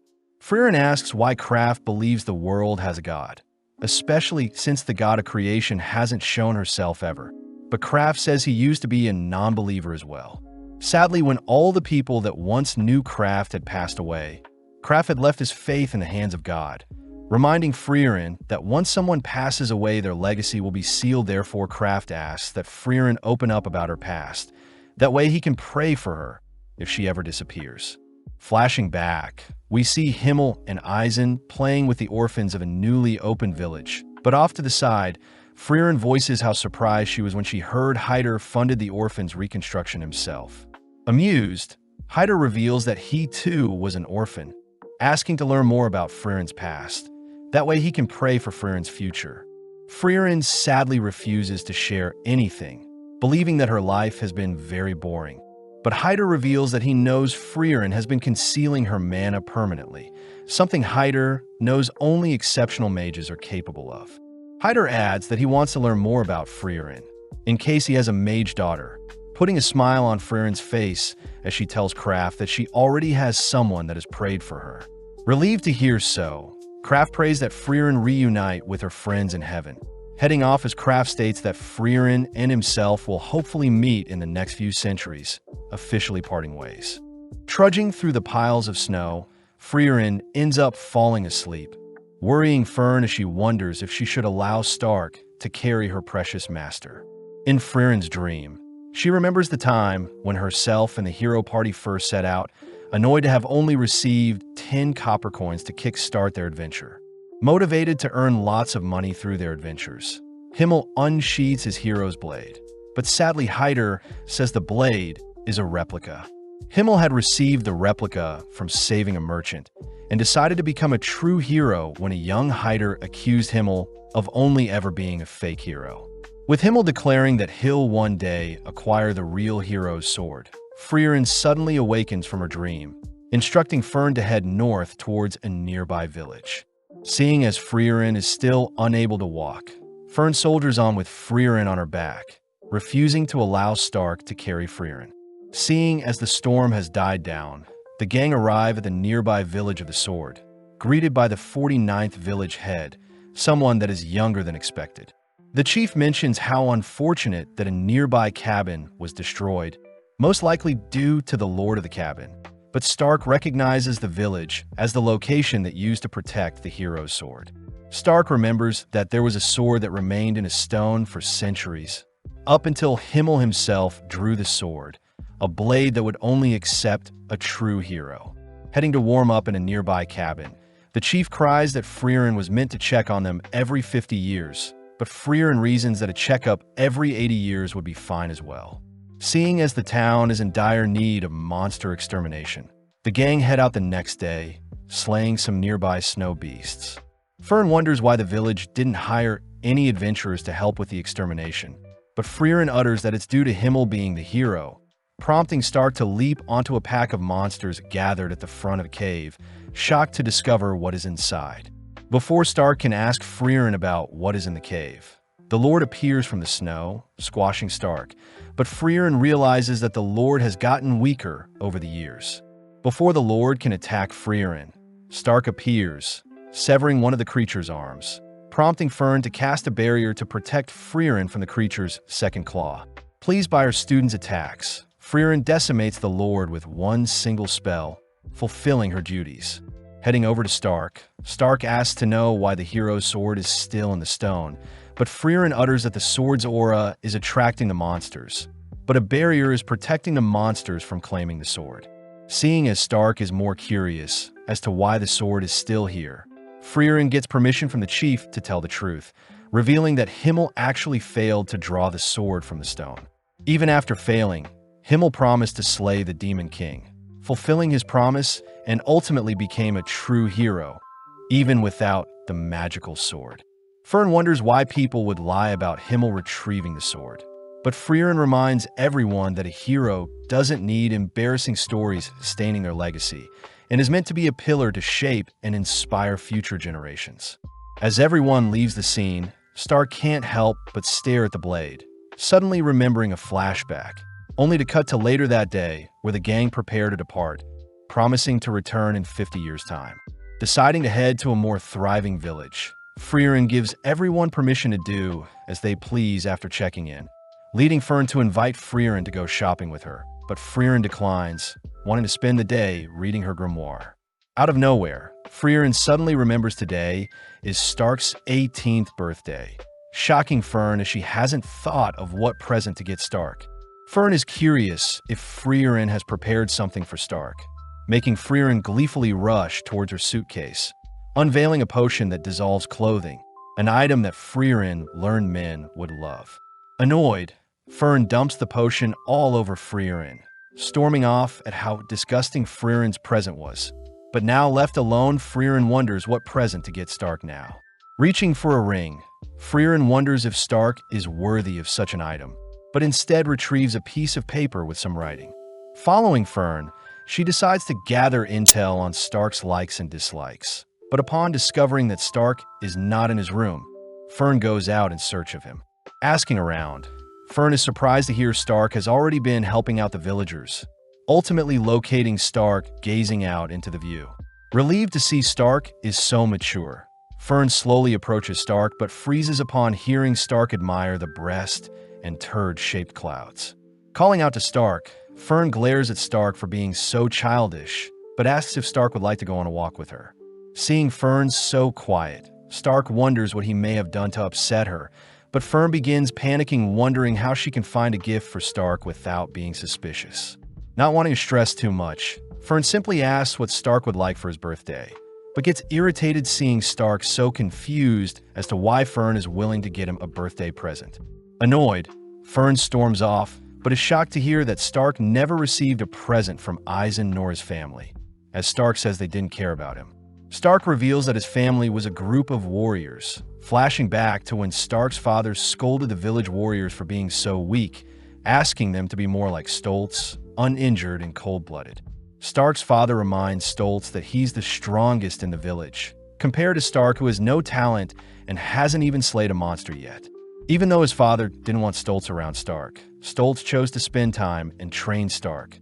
Sadly, when a demon attacked his village, Stark was the lone survivor, having fled when everyone else fought for their village. Stark wonders if Himmel would have stayed and fought till the very end, but Fern reassures Stark that he's a changed man, asking Stark to accompany her and pick a present for himself. Settling on a silver bracelet, the two return to Freeren, who has served up some massive hamburger steaks, something that pleases Stark, as he wouldn't receive any gifts from Eisen, but would receive a hearty hamburger steak meal during his birthdays. Freeren takes the chance to reveal how awkward warriors are when it comes to expressing their emotions, mentioning how Eisen would only serve large hamburger steaks on people's birthday as a sign of respect for a warrior that has worked hard. Stark suddenly realizes that Stoltz would also cook him a hamburger steak during his younger years, remembering the moment when Stoltz had instructed Stark to flee and live, finally coming to his senses as he sees his family truly cared for him. Tasting the hamburger steak, Stark thanks Freeren for the meal, curious as to what the potion Freeren is carrying, but Fern simply calls Stark a pervert. Several days later, we see Freeren chatting with Sane, someone who is intrigued to hear that Freeren is an adventurer, as he too used to dream of becoming one. Sane mentions how he had a friend who was fixated on living out an adventurous life, but as Sane grew older, he slowly grew apart from his friend who continued down the adventurer path. Sane admits that he regrets not joining his friend 10 years ago. But when Freeren asks why Sane is telling her his backstory, Sane says he needs to prepare for his village upcoming festival, so he needs help escaping the swamp he is stuck in.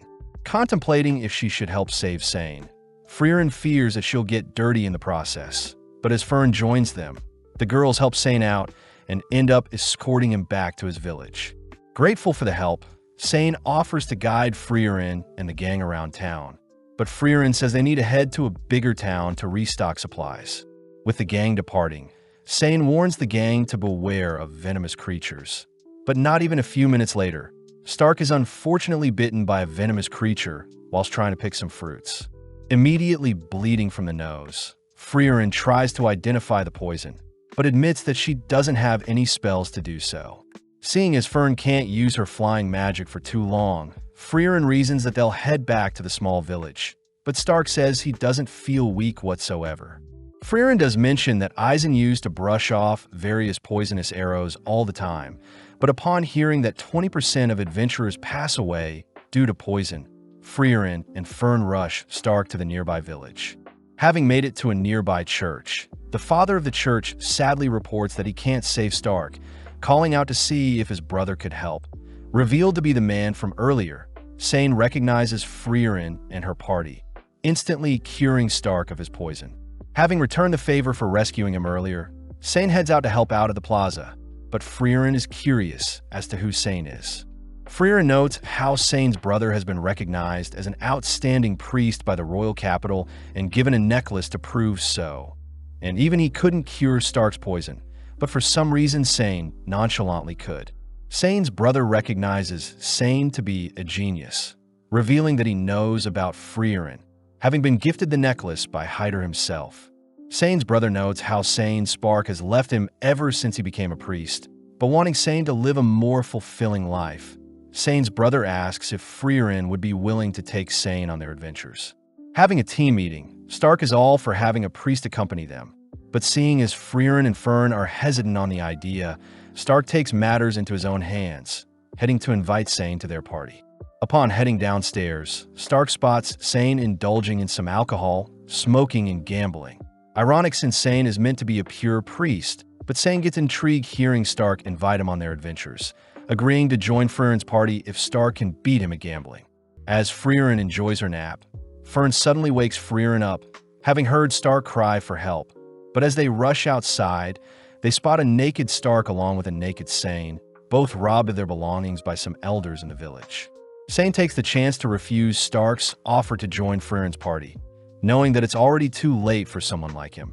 But this reminds Freeren of the time when Himmel had asked Freeren to join their hero party. Having also refused the invitation, Freeren had told Himmel that she wasn't qualified and scared of fighting the Demon King since she had stopped slaying demons for 500 years.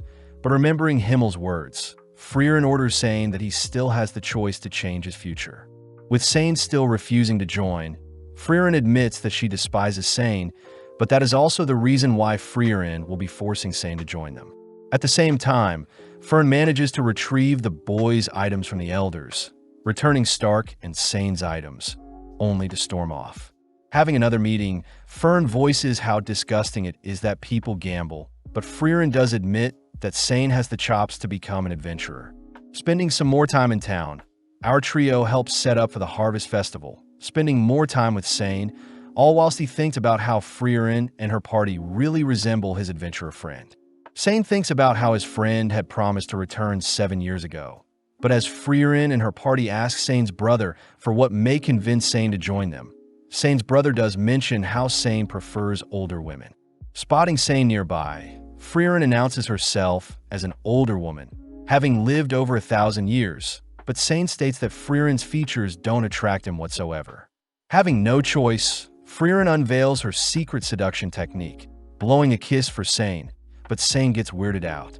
Shocked to see that Fern and Stark have been seduced, they learn that Freeren's kiss had once knocked out Himmel, but having had enough, Sane states that he refuses to join their party.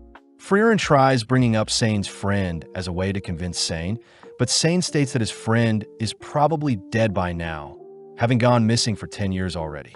Freeren tells Sane to travel and confirm if his friend is truly dead or not, advising Sane to live his life wisely.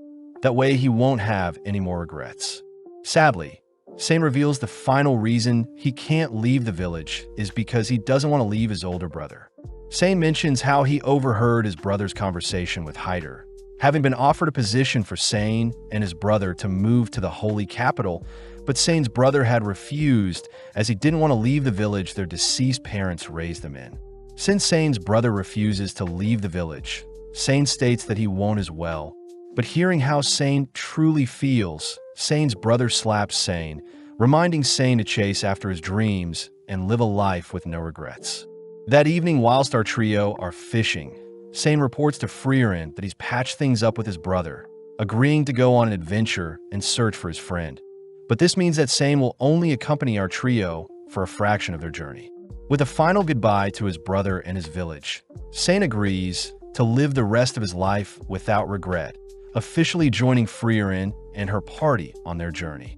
Having made it to the Rod region in the Northern Lands, the gang are amazed at the variety of stores in town, something that reminds Freeren of the hero party. Several minutes later, we see Fern and Stark bickering, leading Stark to storm out of the room, annoyed that Fern isn't listening to him.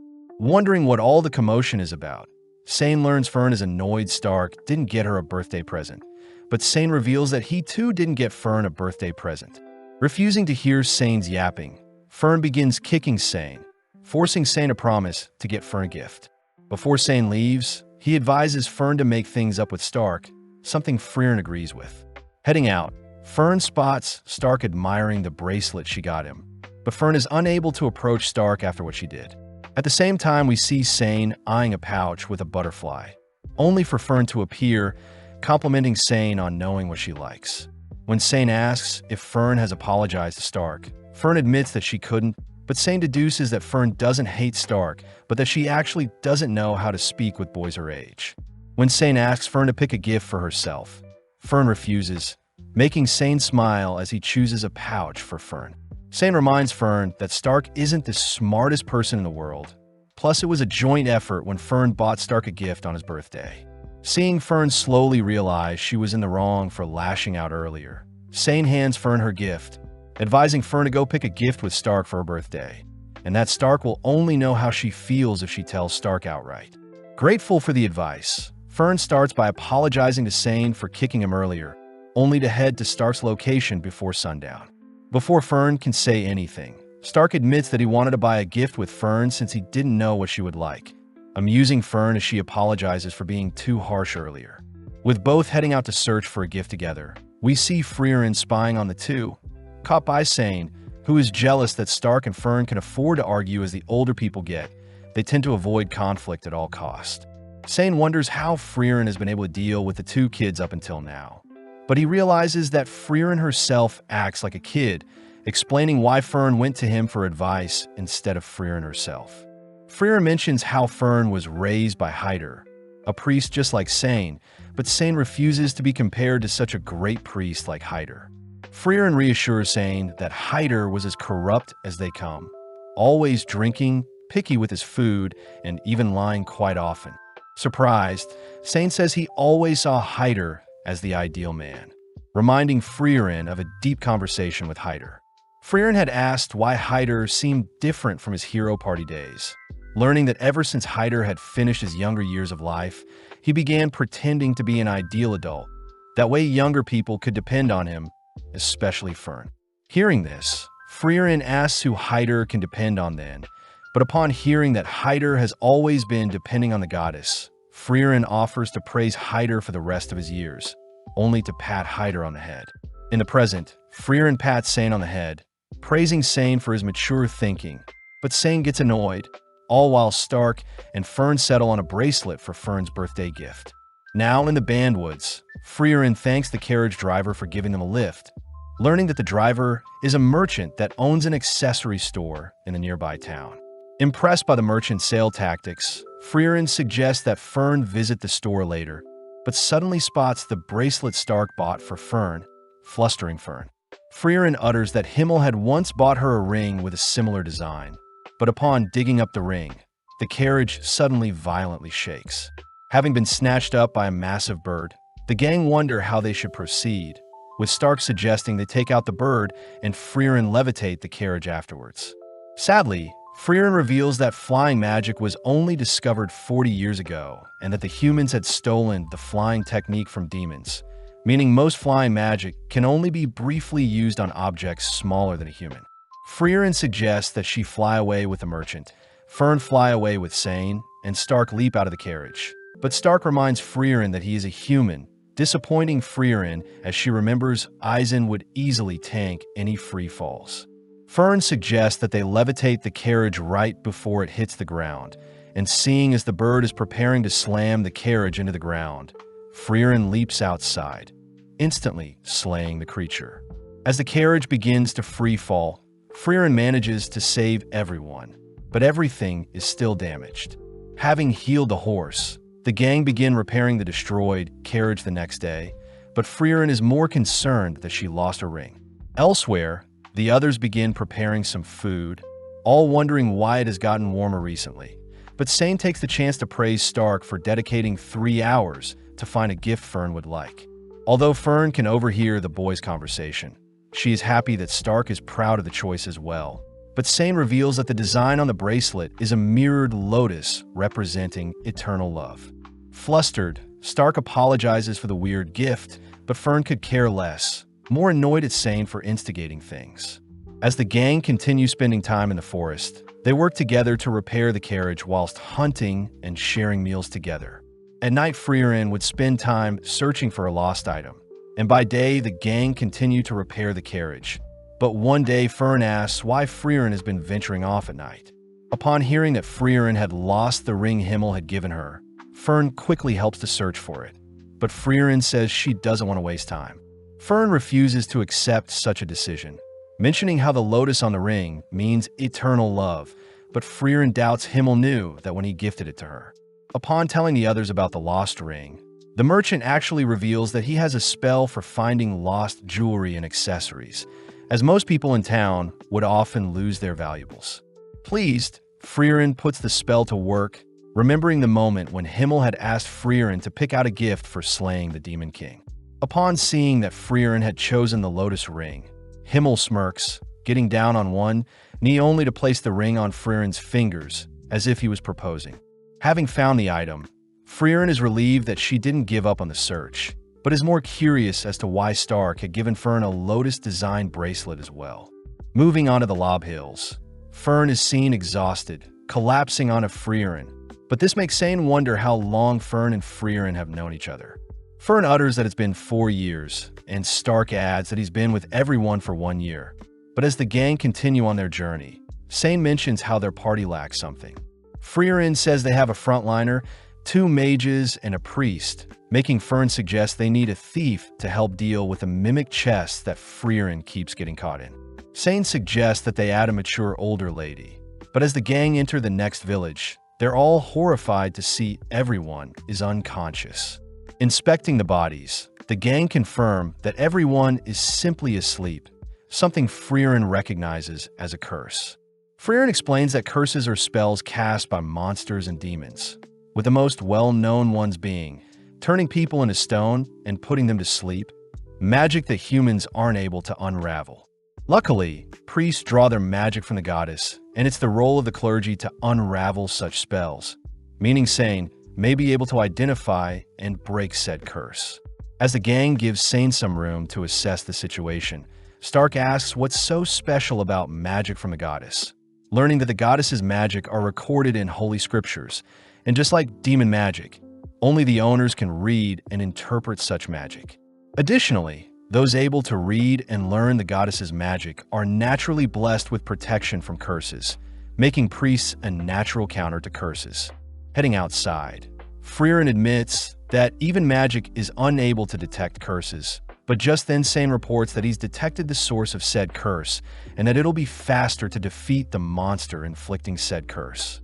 Before the gang can head off, Stark is revealed to have been cursed and fallen asleep, prompting the gang to hurry. As they travel through the night, they levitate Stark's body with them, but as night falls, Fern ends up falling asleep as well. With no other choice, Freeren conceals the lovebirds with a barrier, leaving only Freeren and Sane alone. The deeper they venture into the forest, the more sleepy Freeren gets, asking Sane to wake her up when they encounter the monster. But Sane cries that he can only wake Freeren up for 5 seconds. Sensing the creature nearby, Sane has no choice but to carry Freeren with him, placing Freeren down as he finally comes face to face with a subspecies of the Chaos Flowers. Knowing that the monster is slowly draining the mana of its victims, Sane begins to evade the monster's advances, reciting that Chaos Flowers merge with local flora to exist and that their cores are their weaknesses. Taking out his book, Sane conjures several holy spears, aiming it at the core of the flower, but is surprised to see the monster had deflected the projectiles with its leaves. Wondering if he should awaken Freeren to help, Sane fears that 5 seconds won't be enough to explain the situation, fearing that if the flower deflected one of Freeren's powerful spells, the whole surrounding village would be wiped out. Just then, Sane remembers Hyder's stories, telling Sane and his best friend that Hyder would always have trouble communicating with Freeren, but Hyder always trusted Freeren no matter what. Choosing to bet everything he can on these next 5 seconds, Sane breaks Freeren from the sleeping curse. But before Sane can explain the situation, Freeren instantly shoots down the monster with a single spell.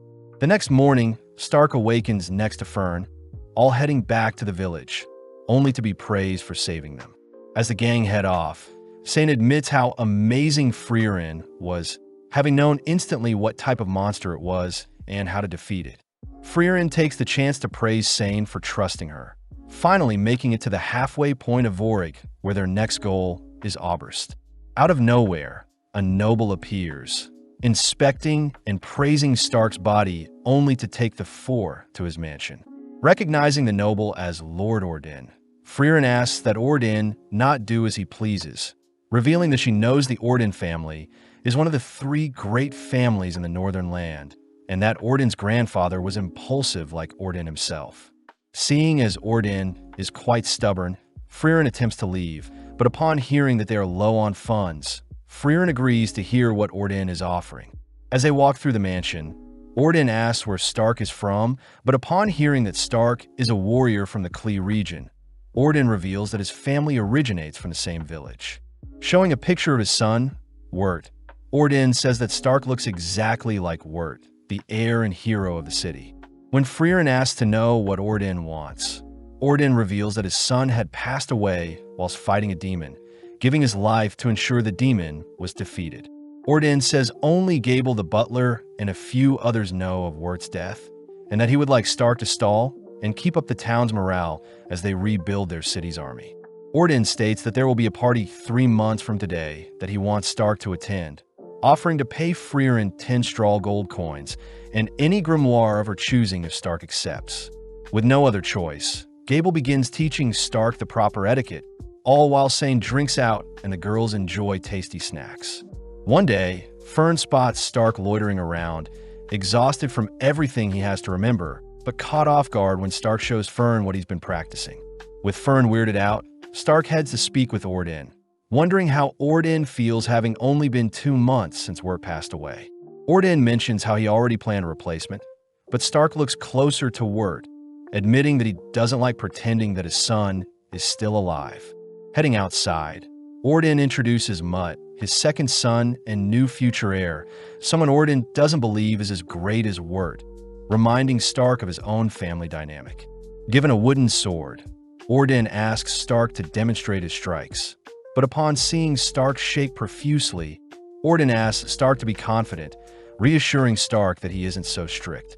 Stark takes the chance to ask Orden how he feels about Mutt, happy to hear that although Orden is strict with Mutt, Orden still values Mutt, deeply believing that Mutt will one day surpass Orden himself. Elsewhere, Orden asks Fern to attend the party with Stark, immediately putting Fern to work, ultimately leading up to the big day. With Stark and Fern tired from the past 3 months, they both reason that they might as well show off their hard work, leading Stark to ask Fern to accompany him for a dance. At first, they start slow since Fern is quite nervous, but taking the lead, Stark guides and encourages Fern to be more confident, all while Sane and Freeren watch from the side. With the party over, Orden is seen removing his eye patch, wondering if Wirt would be alive if it weren't for his injury. Seeing Stark appear, Orden orders Gable to give Freeren her rewards, praising Stark for being a great warrior. Before Orden can offer Stark to remain by his side, Stark refuses as Stark can't replace Orden's dead son, and Orden can't replace Stark's dead father. Orden reveals that Wirt and himself had a fight during their last conversation, something Stark can relate to, as he too needs to apologize and return to Eisen before it's too late. Flashing back, we see Sane passing time by fishing, but is interrupted by his friend who drags Sane along to take photos with him, a memory Sane still thinks about. Now in the Klar region, Freeren tells everyone about a powerful dwarf in the upcoming village that has lived for over 400 years, amazing since dwarves normally live for only 300 years. Freeren says she refers to the dwarf as Old Man Vol, a rare case of someone that can relate with Freeren since they both live for a long time. But as the gang cross a small river, they spot the infamous village along with a sleeping warrior guarding the village. Revealed to be Vol, Stark feels bad for the old man, but Freeren calls Vol out for pretending to be senile again. Out of nowhere, Stark is suddenly struck, falling onto his knees as Vol warns Stark to always be cautious of everything he sees, as Vol could have easily taken off Stark's leg if he tried. With Vol inviting everyone into the village, Freeren orders Stark to remain behind and train with Vol, given a tour by one of the villagers. As Fern and Sane help the villagers harvest some crops, the villager mentions how he's never seen Vol so happy, having believed him to be only a senile old man. But the villager did mention how Vol chose to protect and remain in the village even after all this time. With the gang spending some more time with Vol, a week passes by in an instant, pleasing Freeren as Stark has improved quite a lot since training with Volume. Freeren reveals that Vol was the reason Freeren chose to learn more about Himmel and the Hero Party, cutting to the past when Himmel had asked Vol why he had stayed and protected the village for so long. Vol mentions how his wife was a human and that he's simply protecting the village to retain any memory Vol has of his wife, something Himmel finds admirable. Thanking Himmel for his kind words, Vol promises to remember the Hero Party once they've defeated the Demon King and have passed away, but Himmel reassures Vol that Freeren and Eisen will be the ones to continue their legacy even after passing. In the present, Vol asks Freeren if she remembers the faces and voices of her Hero Party, but Freeren gets offended, stating that Himmel is the reason she has begun to change. Hearing Vol utter that he has forgotten his wife's face and voice, Freeren calls Vol out for joking around, mentioning how her party will be heading to Oriole near the Demon King's castle. Pleased, Vol gets excited that Freeren is finally going off to defeat the Demon King. But this surprises Freeren as she wants to tell Vol that the Demon King has already been defeated, but holds back not wanting to disturb Vol's peace. With a final farewell to Vol, the gang continue on their path, occasionally stopping so Sane can ask around for his friend's whereabouts. Stark is impressed that people still remember the name of Sane's friend, even after 10 years, but Sane mentions how his friend went by Guerrilla Warrior, a memorable title. With a mere bridge separating the gang from reaching the magical city of Oberst, the gang choose to rest first at a nearby village, excited to hear that Gorilla Man did indeed help defeat a demon in the village, but only a stubborn old woman may remember where Gorilla Man did after. Upon visiting the older woman, the woman refuses to give the gang info on Gorilla Man for free, starting off by having the party run several errands that take up several hours. Once the gang has wrapped up and reported back to the older woman, she finally agrees to give the gang their final task, and only after will she give them the information they want. Heading to some old statues, the woman mentions how she recognizes Sane, but upon seeing the old statues, the gang hear that the statue honors two forgotten heroes. Realizing one of them to be Kraft, Sane suddenly remembers a time when Hyder had shown the younger versions of Sane and Gorilla Man a similar statue, warning that everyone's legacy will eventually fade and be forgotten. From that moment on, Sane's friend had claimed the name of Gorilla Man, and Sane was given the title of Goatee Priest. Having helped clean up the statue, the old lady reveals that Gorilla Man also helped clean the statues a long time ago, even speaking quite highly of Sane. As the gang begin heading off, Freeren realizes Sane knows where his friend is, believing his friend is in the opposite direction of Oberst, making Sane struggle to decide what to do. Conflicted on what he should do, Sane reminds himself that he's on the journey to look for his friend, but seeing as they need more time, the gang spend the night in town. With Fern and Sane heading out to retrieve firewood and food, Fern and Stark share a moment when Fern teases Stark with her cold hands, but the gang get worried seeing snowfall. The next day, the town is consumed by a blizzard, meaning they won't be able to proceed with their adventure until the blizzard dies down. Luckily, Freeren knows that there's a magic store with a shady shopkeeper, mentioning there could be a possibility for legendary spells. Since they'll be staying in town for a month, Sane gets quite relieved, getting to share meals and spend time with Freeren and the others. With several days already passing by, Sane is seen drinking with one of the village elders, realizing that he's been spending time away from Freeren and the others. At that moment, Freeren appears, asking if Sane can mediate an argument between Fern and Stark. Upon checking up on the two, Sane and Freeren ask why Fern is angry with Stark, but seeing as they aren't getting anywhere, Sane chooses to speak with Stark privately.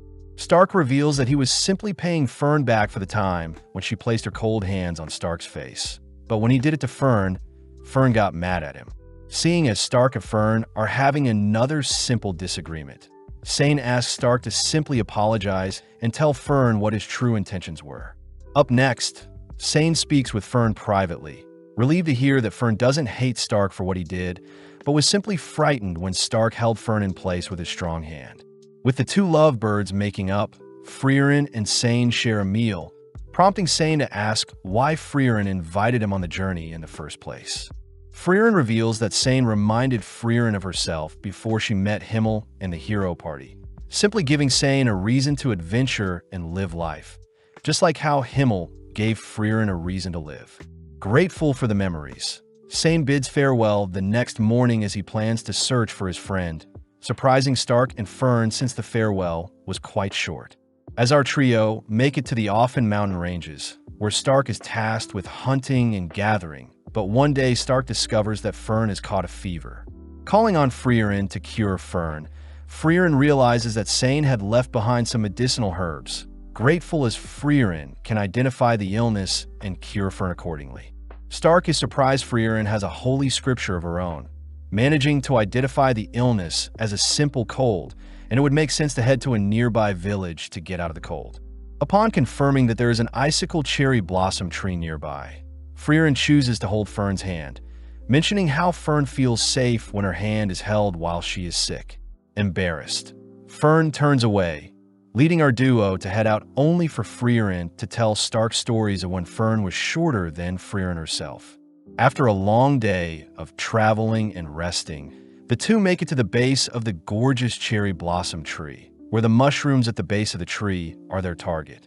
Stark wonders why Freeren chose to hold Fern's hand out of all things, but Freeren simply mentions how it's the only thing she knows how to do when supporting someone whilst they're sick. Flashing back, It turns out Himmel had once held Freeren's hand when she was sick, having learned it from his mother. Although Freeren thought it was strange, the thought of knowing Himmel was quite soothing when Freeren was sick, and hence Freeren promises to hold Stark's hand when he's ill as well. Upon retrieving the mushrooms, Freeren begins concocting a scary-looking mixture, only to feed the medicine to Fern, all while Stark helps out in the village. Having made a full recovery, the gang thank the village for all the help, finally heading towards Oberst, the Magic City. Finally laying eyes on the Grand City, the trio reason that they should look for a carriage to cut down on time, prompting Fern to remind Freeren to take the first-class mage certificate if they want to enter the Northern Plateau. Freeren wonders why Fern doesn't take the first-class exam as well, but Fern gets discouraged since only a handful of powerful mages have ever achieved the first-class certificate. Fern wonders why a first-class mage must accompany parties traveling to the Northern Plateau, but Freeren reveals that in the past monsters like the Einsan would require a skilled mage and priest, but since a first-class mage is still required, it must mean something is happening in the Northern Plateau. Having hitched a ride, Freeren mentions how the exam contains a combat test, wondering what strategy she should come up with to win. Fern is surprised, believing that even with Freeren's suppressed mana, she is still above average, so no strategy will be needed. Freeren takes the chance to educate Fern, revealing that a mage's technique, experience, spells, control, effort, and tenacity will also play a role in the overall strength of a mage. Freeren adds that she's lost 11 times to mages with less mana than herself, these being 4 demons, one of which was Qual, 1 elf, and 6 humans. At the same time, we see a green-haired mage traveling by foot to Graf Franit's domain, stopping to take a break, only to run into some bandits. Before the bandits can attack the mage, Kraft appears, nonchalantly beating and scaring the bandits off. The mage thanks Kraft, introducing herself as Yubel the mage. But Kraft reveals that he wasn't here to save Yubel, but in fact he was protecting the bandits, having found the corpses of other bandits torn up by a powerful mage. As both part ways, Yubel mentions how she's heading to take the first-class exam, reminding Kraft that Freeren had planned to do the same thing as well. Now at the Magic Association in town, the receptionist tells Freeren that her exam is in 2 months and that first-class exams can be taken once every 3 years. Upon hearing that a 5th-class mage or higher certification is needed before taking the exam, Freeren attempts to flee, but Fern stops Freeren, reminding her that they need a first-class mage to continue their journey. Freeren states that they can simply hire a first-class mage or travel by sea, but Fern says that they don't have the finance to afford such a thing. Taking out her old holy emblem, Freeren asks if her emblem can be used for anything, but out of nowhere an older gentleman asks to have a close look at Freeren's emblem, shocked at what he sees. That afternoon, Freeren is surprised someone recognized her holy emblem, flashing back to her time in the hero party when Freeren had shown off her emblem to the others. Sad to see that her party also doesn't know what the emblem symbolizes, but both the hero party and her current party remind Freeren that they have no doubt that Freeren is an incredible mage. Reading up on the regulations set by the Continental Magic Association, a proper mage is someone who achieves at least a 5th-class title, learning that Fern took a 3rd-class title since it was the most available test at the time. Freeren reads that there are 600 mages with at least a 5th-class title, but including apprentices from the 6th to the 9th class, there are 2,000 mages. Out of the bunch, there are 45 first-class mages, and first-class exams are held every 3 years either at Oberst or the Holy City of Strahl. Sadly, there have been no new first-class mages as of recently, and ever since the Demon King was defeated, mages have become quite rare. Since both girls will be taking the first-class exam, they both begin training, even spending time to celebrate Freeren's birthday, ultimately leading to the big day. Now in front of the exam proctor, the first-class mage Janot, amongst the examinees, the examiners take note of Werbel, a 2nd-class mage and captain of the Northern Magic Corps. Next is Denkin, the 2nd-class mage that had recently acquired the Imperial Mage title, and finally is Fern, the youngest 3rd-class mage with top marks.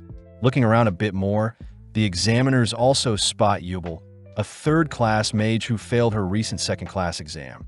But this was because she ended slaying her first-class mage examiner.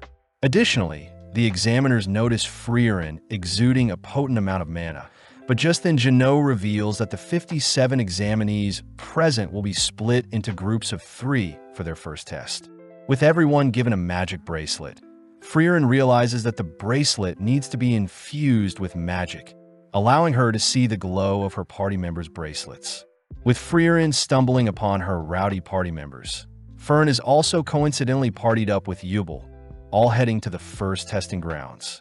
Jeannot explains that the small birds called stills live in the area, only to assign all parties to retrieve a still by sunset the next day if they want to pass. Plus, all party members must be present for it to count. Upon hearing that parties can't leave the testing grounds, Freeren feels helpless spotting her 2 teammates fighting over the birdcage. Defusing the situation, Freeren introduces herself, learning her teammates go by Lawine and Carney, the third-class mages. Carney mentions how Lawine and herself go way back, but they both admit they've never encountered a still before, all 3 reasoning they should all focus up to track down a still. With Carney and Lawine continuing to bicker and fight, Carney gets exhausted, forcing the girls to rest for a bit. Seeing as they're wasting time, Lawine suggests that she continues to search alone, learning that Lawine is stronger than Carney, but Lawine admits that she doesn't compare to Freeren. With Freeren advising that Lawine watch the skies, Freeren takes a breather, but Carney wonders why Freeren asked Lawine to watch the skies. Freeren wonders if Carney struggles to detect mana, but suddenly Lawine appears, reporting that she's found a still. Instantly, Carney attempts to trap the bird in a water barrier, but when the bird evades, Lawine manages to freeze the water, ultimately capturing the still. Although Freeren praises the girl's attempt, the still instantly disappears, dousing the girls with water as Freeren reveals that stills move faster than the speed of sound, suggesting that they continue to observe the bird before capturing it. Spending more time together, Carney and Lawine continue to argue, and sadly they fail to capture a single still, but they choose to set up camp as night falls. That night, Carney awakens to the sound of rain, only to notice that Freeren is missing, only to go out in search of her. Having made it to a cliff, Carney wonders where the sound of rain is coming from, but is suddenly attacked by a monster. Pinned down and without her staff, Carney cries for Lawine, but out of nowhere Freeren binds the creature, reminding Carney to watch the skies. Giving Carney time to calm down, Freeren wonders why Carney and Lawine work well together even though they hate each other. Carney reveals that she is quite a coward, remembering a time when Lawine had stayed back to help Carney learn how to fly, even giving Carney several compliments to cheer her on.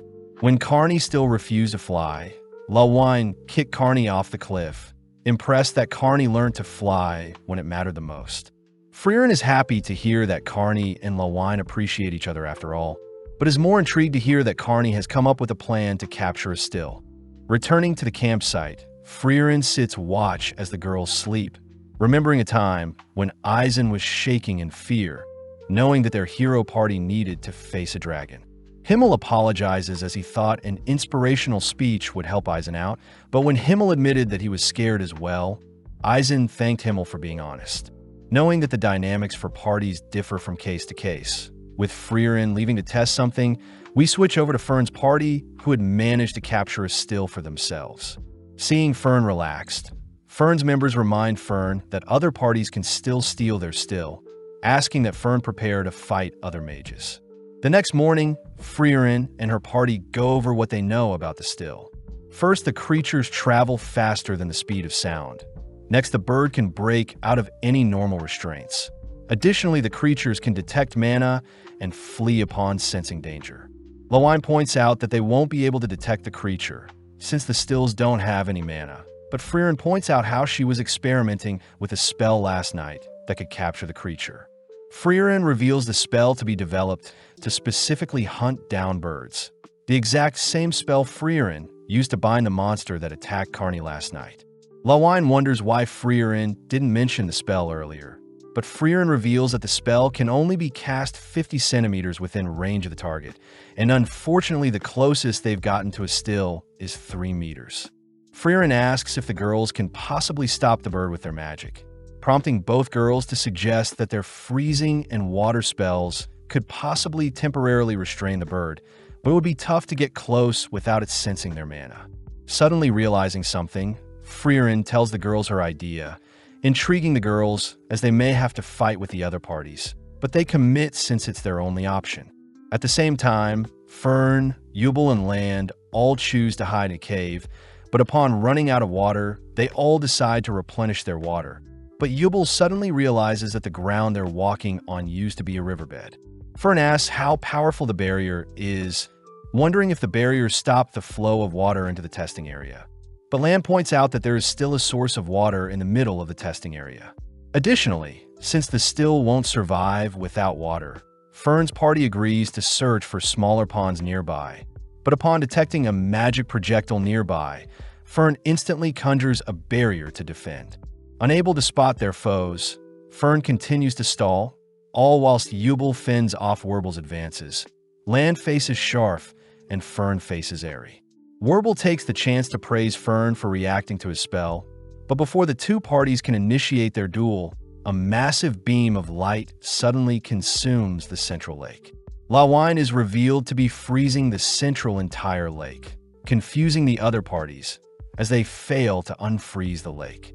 Having witnessed Lawine's magnificent spell, Denkin reasons that no still will now come to the lake again, advising his team members, Richter and Laufen, to follow after Freeren and her party as they plan on stealing their still. As Freeren and her party set their plan into motion, Fern and Werbel's party begin clashing, all agreeing to separate for now. Assessing the situation, Denkin scolds the mages for wasting their magic attempting to unfreeze the lake, but also doesn't recommend mages search for other waterholes whilst in the air, as they will be vulnerable to monsters. Turning and heading after Freren's party, Denkin runs into the party they saw flying earlier, having been slaughtered and taken prey by the monsters. When Laufen suggests that they at least bury the corpses of their fellow mages, Denkin forbids it, revealing that the Geisel monsters hunt based on their prey's mana, and since the corpses still have mana, the Geisel will lock onto them if they move the bodies. Laufen wonders how sadistic the examiners are for not caring about the lives of the test takers, but Richter states that the Continental Magic Association simply wants to keep a certain standard for those who manage to become a first-class mage. Denkin voices how he despises the association's old way of thinking, having seen mages greater than himself fail to achieve anything noteworthy. But just then Denkin spots a suspicious body of water. Upon further inspection, Denkin manages to detect a faint scent of mana infused in the water, believing it to be Freeren and her party's doing, and as a result of the mana in the water, the stills won't come near this body of water. Denkin deduces that Freeren and her party plan on infusing all watering holes with mana, forcing the still to rally at their desired body of water. But seeing as there is no way of finding which body of water Freeren and her party are at, Denkin suggests that they all rest for now. At the same time, Carney is seen reporting that she's infused as many bodies of water with her mana, all agreeing to bunker down in their current positions for Estelle to appear. Seeing as they now need to wait, Freeren suppresses her mana even further, uttering that she mustn't move or else mana will be released. As Carney and Lawine hide nearby, Freeren watches as various creatures drink from the nearby water source, but upon spotting a still land on her shoulder, Freeren successfully captures a still. In that instant, Denkin manages to detect Freeren's spell, sending Laufen to keep Freeren occupied. At the same time, Land faces Sharf, all whilst Fern faces Airy, who is shocked to see Fern is able to defend against all of her attacks. Strange since Fern uses basic attack and defense spells. Curious, Airy gets weirded out, having sensed a strange confidence exuding from Fern, but Airy does feel bad for Yubel, declaring that she'll be slaughtered having to face off against Werbel the strongest in their party. Fern calls Airy's bluff, revealing that she knows her is far stronger than Werbel himself, but not denying it. Airy states that Werbel's experience in battle is unmatched.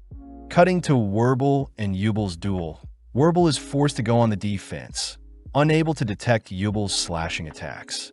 Pausing for a moment, Yubel mentions how she may have overdid her attacks, but Werble deduces that Yubel's slashing attack has a 5-meter range, declaring that they should fight until the end. Back with Fern, she chooses to simultaneously fire hundreds of projectiles, testing how long Aerie can keep her barriers up, but after a few seconds, Fern manages to break through. With Werble revealing his trump card, Werble is able to seal away Yubel's mana, forcing her on her knees as she realizes that Werble could have easily binded and slayed her during their initial encounter. Werble reveals that simply looking at Yubel will bind her, so he gives Yubel the chance to leave behind the still and flee. But suddenly realizing something, Yubel tosses the still into the air, leaping forward only to barely miss a slash on Werble's eyes. Rebinding Yubel, Yubel deduces that Werble needs to have view of the entire target's body, but Werble realizes that Yubel is quite the sick person, having wanted to torture Werble by removing his eyes instead of cleanly severing off his head.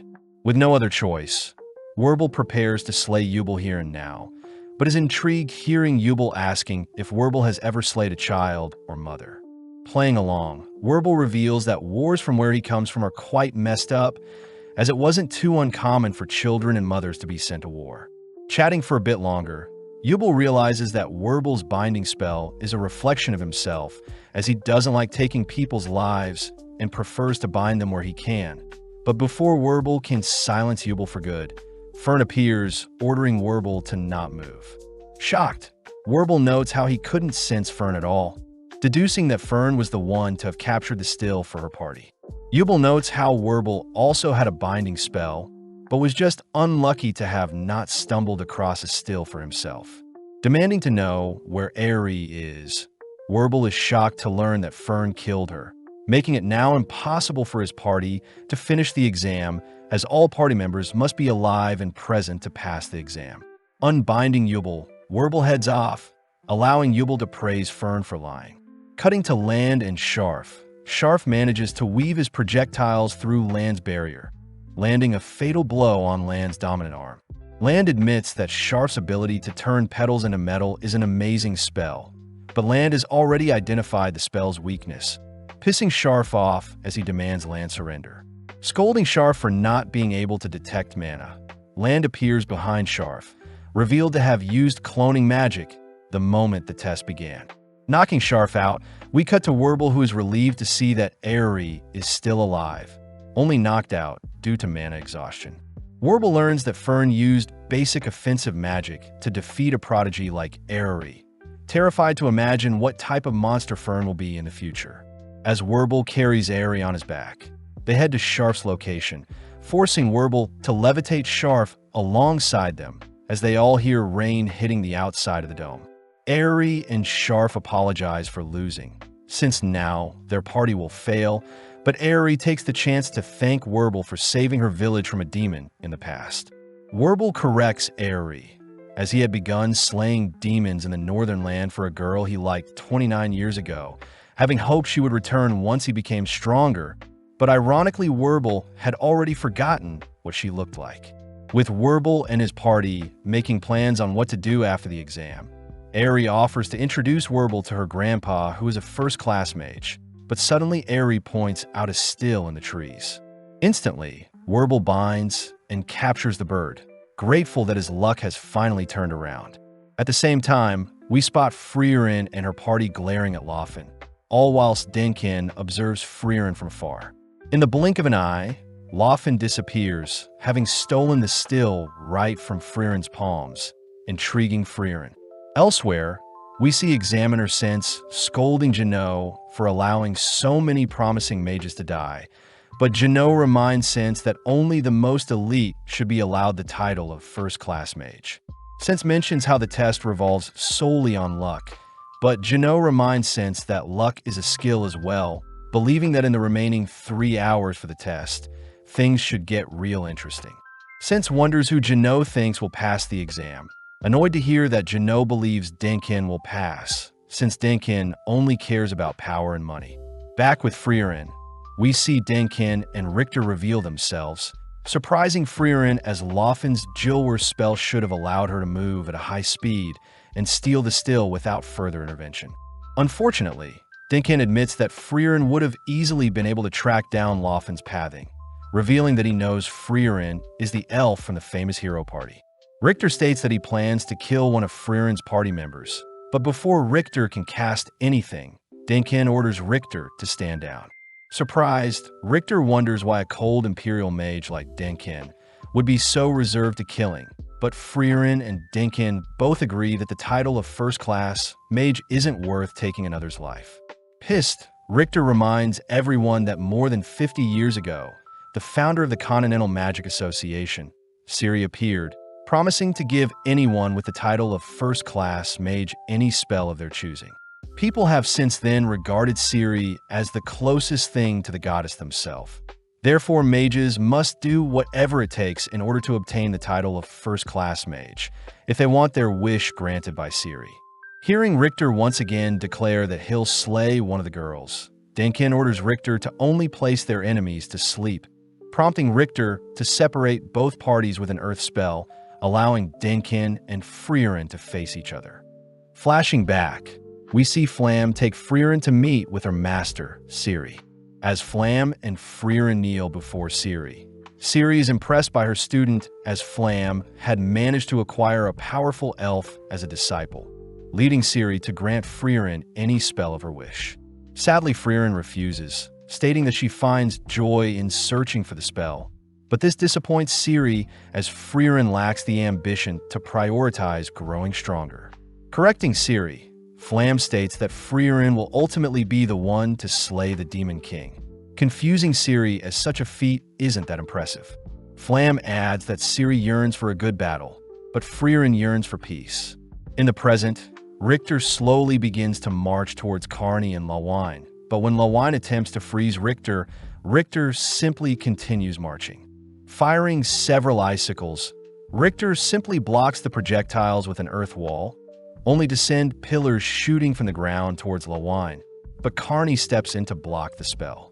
Having seen enough, Richter confirms that Lawine wields weak ice magic and Carney is useless without water nearby, annoyed that he is facing such weak opponents. As the girls evade Richter's advances, Lawine reminds Richter that he's exhausting his mana with such flashy attacks, but Richter says the girls are simply defending and not attacking. Richter states that a mage's barrier is quite effective, but it hasn't improved over the years since a complex defensive spell would be useless during battle. Crouching down, Richter suddenly conjures a rock pillar, an attack so strong that it blows the girls into the air. Before Richter can leave, he's disappointed to see the girls refusing to give up, amused to hear Lawine threatening to manipulate the water in his body. Richter reminds the girls that mages must first be able to picture the spell before they can cast it. And even if the girls manage to grasp the complexity of a human body, Richter's mana will protect him from any of the girls' magic. Admitting that they were simply bluffing, Lawine does point out how Richter is also scared of something, realizing that Richter had purposely moved them away from any bodies to prevent Carney from using them. At the same time, Dinkin and Freeren effortlessly exchange attacks, but as the fight draws on, Dinkin admits that his mana will be depleted before Freeren's. Choosing to end the battle quickly, Dinkin encases Freeren with a tornado, igniting the tornado, which catches the attention of the examiners. The examiners state that the barrier created for the exam was made by Ciri herself, but they do find it weird how someone was analyzing the barrier recently. At the same time, Freeren appears from Dinkin's spell unharmed, forcing Dinkin to barrage Freeren with several light projectiles. Out of nowhere, Dinkin is forced to defend against a stray projectile, amazed that Freeren both defended and fired off a shot of her own. Having closed the gap, Freeren rushes Dinkin with a spell, ultimately defeating Dinkin, who has exhausted his mana. Approaching Dinkin, Freeren demands to know where Loffen and the Still are, but Dinkin refuses to disclose anything. With no choice, Freeren flips Dinkin over, stating that she knows Loffen is nearby, only to threaten to slay Dinkin if Loffen refuses to show herself. Dinkin orders Loffen to stay hidden, but seeing Freeren prepare to harm Dinkin, Laufen blinks to save Denkin, only for Freeren to intercept and capture the two. Taking back the still, Freeren ties the two up, but Laufen takes the chance to ask why a wealthy, well-off man like Denkin is so fixated on becoming a first-class mage. Denkin utters that his homeland is within the northern plateau, and he simply wants to visit a grave in his homeland. Denkin asks if Freeren will need to help the girls, warning Freeren about Richter's sporadic nature, but Freeren mentions how she's finished analyzing the barrier. With Richter confirming that Denkin lost to Freeren, he turns his sights back onto the girls, this time dead set on unleashing powerful earth magic to snuff out Carney and Lawine. At that moment, Freeren unveils the spell she's been working on, conjuring a beam that is shot into Ciri's barrier. Smirking, Jeannot is confident that Ciri's barrier will hold, but in mere seconds the barrier shatters before the examiner's eyes. Asking for intel on Freeren, Jeannot confirms that Freeren is one of the last great mages, something Ciri herself agrees with as she senses Freeren's presence. Denkin asks why Freeren would destroy the barrier, but Freeren simply states that fighting a water mage in the rain would be quite tough. Cutting over to Richter, he begins to hesitate, rushing to finish off the girls, but this leaves him open to be trapped by Lawine's ice magic. Unable to move, Richter watches as Carney conjures a massive ball of water, ultimately overwhelming Richter as the surge of water bypassed all of his defenses. Heading over to the girls, Freeren utters that they have 2 hours remaining, praising both girls with head pats for their hard work. Having washed up beside Denkin and Laufen, Richter admits that his mana is depleted as well, but with no other choice, Denkin's party continues on, refusing to give up. Following Fern and her party, Yubel is weirded out to learn Fern only uses basic spells to fight. Plus, Yubel is intrigued to see who Fern's master is, as they were able to destroy the barrier. When Fern begins telling her party about the spell she can use, Land reminds Fern that there'll be possible enemies in the future, advising Fern to hold onto her secrets. Back with Denkin's party, they run into another party that has managed to capture a still, but are clearly exhausted, having lost one of their teammates during the process. Choosing to fight with honor, Denkin and Richter confront the party with bare fist, cutting to the end of the exam, where 6 parties remain with 18 mages passing the first round. The examiners announce that the next exam will be held in 3 days, all while Stark enjoys his peaceful time alone. The next day, Stark is seen lounging around in bed, only to be awoken by a sudden knock at the door. Upon realizing it's Fern and Freeren, Stark is immediately interrogated for slacking off, all 3 heading out into town to hopefully cheer Fern up. Freeren suggests an expensive store she visited with Himmel in the past, but as we cut to Richter, he is seen helping his grandma repair a broken lamp. As a reward, his grandma gives Richter a light snack, but as his grandma heads off, Richter runs into Denkin and Laufen. Seeing as they've run into each other, Denkin suggests that they eat out together, but Richter simply refuses. Beginning to close up shop, Richter overhears that Denkin's deceased wife used to share a meal with him at a famous restaurant in town, ultimately convincing Richter to agree to join Denkin for a meal. That night, Land is seen walking through town, briefly stumbling onto a lost kitten, only to spot it reunite with its mother. Out of nowhere, Ubbel appears, asking for a quick chat, something Land goes along with. Land takes the chance to ask why Yubel didn't slay Werble when she had the chance, impressing Yubel, as this means Land was observing her fight. Yubel mentions how, when she heard Werble's past, she began empathizing with Werble, suddenly casting Werble's binding spell. Unable to move, Land hears that Yubel is able to copy any spell she's seen as long as she places herself in the shoes of the mage. Yubel praises Land for having such perfect clones, wondering what type of life Land lived before they met. But Land refuses to disclose anything, disgusted by mages like Yubel who operate based on feeling instead of theory. Still curious about Land, Yubel releases her bind, only to tag along to wherever Land is going. At the same time, Denkin shows Richter and Laufen the restaurant he used to visit often with his wife, a restaurant Richter recognizes as the most expensive one in town. Regardless, Denkin and his gang head in, coincidentally spotting Freeren and her party, But seeing as they're enjoying themselves, Dinkin chooses to not disturb them. As Freeren, Stark and Fern choose their own meals, Freeren remembers back to when the hero party had returned a stolen knife to Lecker, the chef of the restaurant. Lecker had promised to serve the hero party all throughout the night, even promising to keep the restaurant open for the next 100 years, something Himmel had wished for.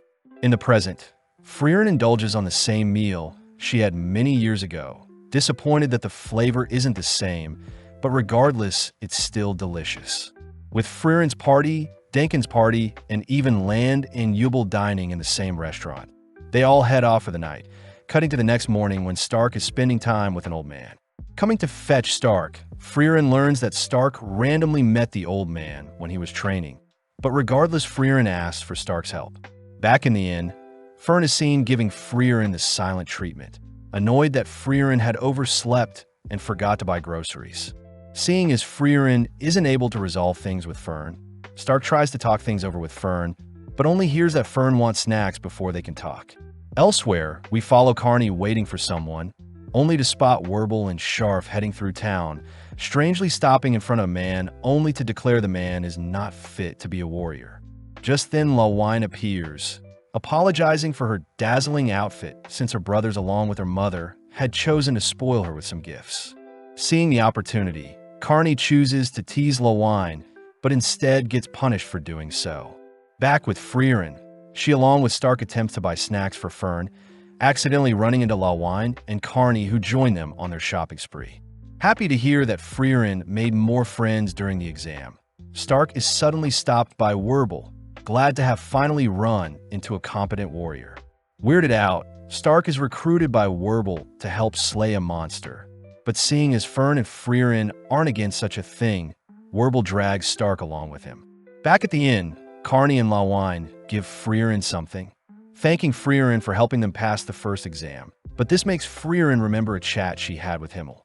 Having saved a little girl from a monster, Freeren wondered why Himmel continues to help people, surprised to hear that Himmel wants to be remembered, even if it means risking his life to save others. Having heeded Himmel's advice, Freeren chooses to spend time with the girls, sharing stories together. But before they can wrap up, a message is delivered to them. Reading over the examiner's name, Lawine recognizes Sense as the examiner who failed everyone in the past, all whilst all the other examinees are also notified of the upcoming exam. Meeting at the ruins of the King Tomb, Sense takes the stage, reassuring everyone that her exam is quite simple. Sense states that in order to pass, examinees must raid the dungeon and pass all the floors, and Sense is willing to pass everyone that reaches the bottom floor. Speaking up, Blay points out how the ruins have never been conquered before, but Sense reminds everyone that mages should be able to do the impossible. Sense will also be following the examinees to track who completed the dungeon task, but for safety, Sense hands everyone a bottle with an escape golem. The golem is meant to help rescue anyone who shatters the bottle, but the golems will also shatter at dawn the next day, setting an official time. Just like that, Sense begins the exam, prompting everyone to split into groups, all discussing ways to tackle the dungeon. Recognizing the general structure of the dungeon, Dinkin points out that there are multiple entrances, but they all should lead to the deepest floor. Out of nowhere, Tun wonders why everyone is working together, reminding everyone that there may be betrayal at any point. As Tun heads in first, the other parties begin funneling into the dungeon as well. But as Freeren and Fern choose an entrance, Sense chooses to accompany Freeren's group, believing they'll clear the dungeon the fastest. With the three making their way through the dungeon, they begin mapping down their route, but with Freeren's expertise, she even helps Sense avoid traps. Fern is amazed at how efficient Freeren is, but Freeren reveals that she learned a lot whilst traveling with Himmel since he loved exploring dungeons. Flashing back, the hero party is seen exploring a dungeon, but before they proceed to the next floor, Himmel decides that he wants to finish exploring their entirety of their current floor before descending. Annoyed, the hero party wonders what Himmel is thinking, but Himmel points out that exploring is part of the adventure, and if they don't make the most of it, their adventures will feel incomplete and meaningless.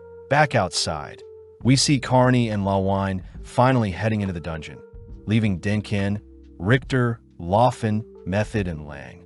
Annoyed, Dinkin states that they could have easily cleared the dungeon if everyone worked together. But Richter reminds Dinkin that not all mages are as logical as Dinkin. With no other choice, Dinkin and his new party finally head in, but switching back to Freeren, she seems to be fixated on a mysterious chest. Even after confirming that the chest may be a mimic, Freeren still hedges her bets, ultimately caught by the mimic chest. With Fern attempting to pull Freeren free, Sense gets weirded out seeing Freeren's weird obsession with chest.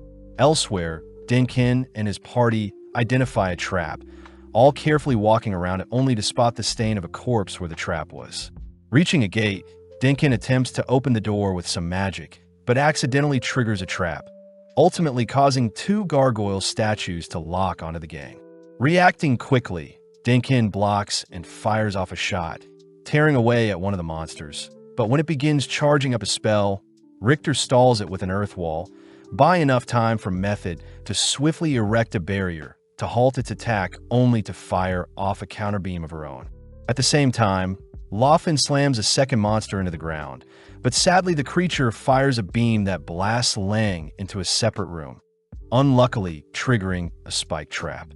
Having had enough, Dinkin sweeps up the gargoyles with a torrential tornado that shreds monsters into pieces, only to check up on Lang. Seeing as the spells can't break Lang out of the trap, Dinkin orders Lang to break her bottle, causing a golem to spawn and successfully break out of the trap. But this means Lang has been disqualified as the golem is seen leaving the ruins. Back with Freeren, she manages to escape with Fern's help, leading Freeren to explain that she would normally blow the mimics up from the inside, but that would ruin her hair. Venturing deeper, the girls run into a gate guarded by gargoyles, but Freeren instructs Fern to blow them up before they are activated. Continuing to collect valuable items, Freeren chooses to explore each level to the fullest, eventually stopping to check on the loot they've acquired. Having a small chat, Sense wonders why a talented mage like Fern doesn't have any dreams or aspirations. But Fern says she only became a mage to make Hyder proud, and sadly, it seems her reason for getting stronger has dulled ever since. Sense asks why Fern is trying to be a first-class mage then, making Fern admit that she treasures the time she spends with Freeren, simply happy to follow Freeren wherever she goes. Following Werble and his party, the three stumble onto a strange-looking room, suddenly noticing that Aerie has been binded. Aerie manages to detect three mages nearby, prompting Werble to block an incoming beam, all while Scharf employs his magic to obstruct the enemy's view. With Aerie free, Werble confirms that their enemies are stone clones of themselves, declaring that the real test begins now. At the same time, Dinkin's group runs into a clone of Laufen, but with the gang working together, they manage to dispatch the clone, shocked at how perfect of a copy it was. Passing through into another room, the five are immediately weary of their next opponent, watching as a carbon copy of Freeren descends upon them. Following Janot, he goes over the Spiegel with his colleague, rehashing that such a fiend is a mythical creature able to use the memories of people in its dungeon to create perfect copies. Unlike the Einsam, the clones created are equally strong as the original, meaning Sense chose this test for the mages to challenge the examinee's ability to self-analyze and overcome their enemies as a team. Back with Dinkin's team, Dinkin and the others are forced to look for cover, horrified by the clone's monstrous attack. Elsewhere, Ubel and Land seem to be trapped, with Land severely injured. Just around the corner, Ubel's clone admires Land's golem bottle, making Ubel curious as to how perfect of a copy her clone truly is. Land seems like he doesn't want to chat, but mentions that the clones can't speak.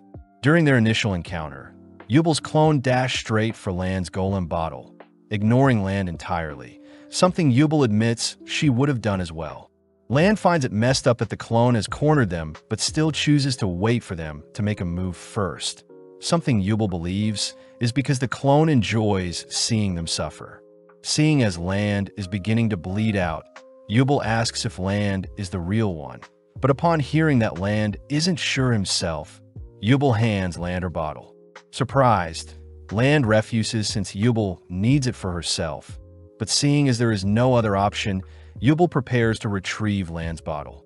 In an instant, Yubel bolts around the corner, rushing in close to prevent the clone from binding her.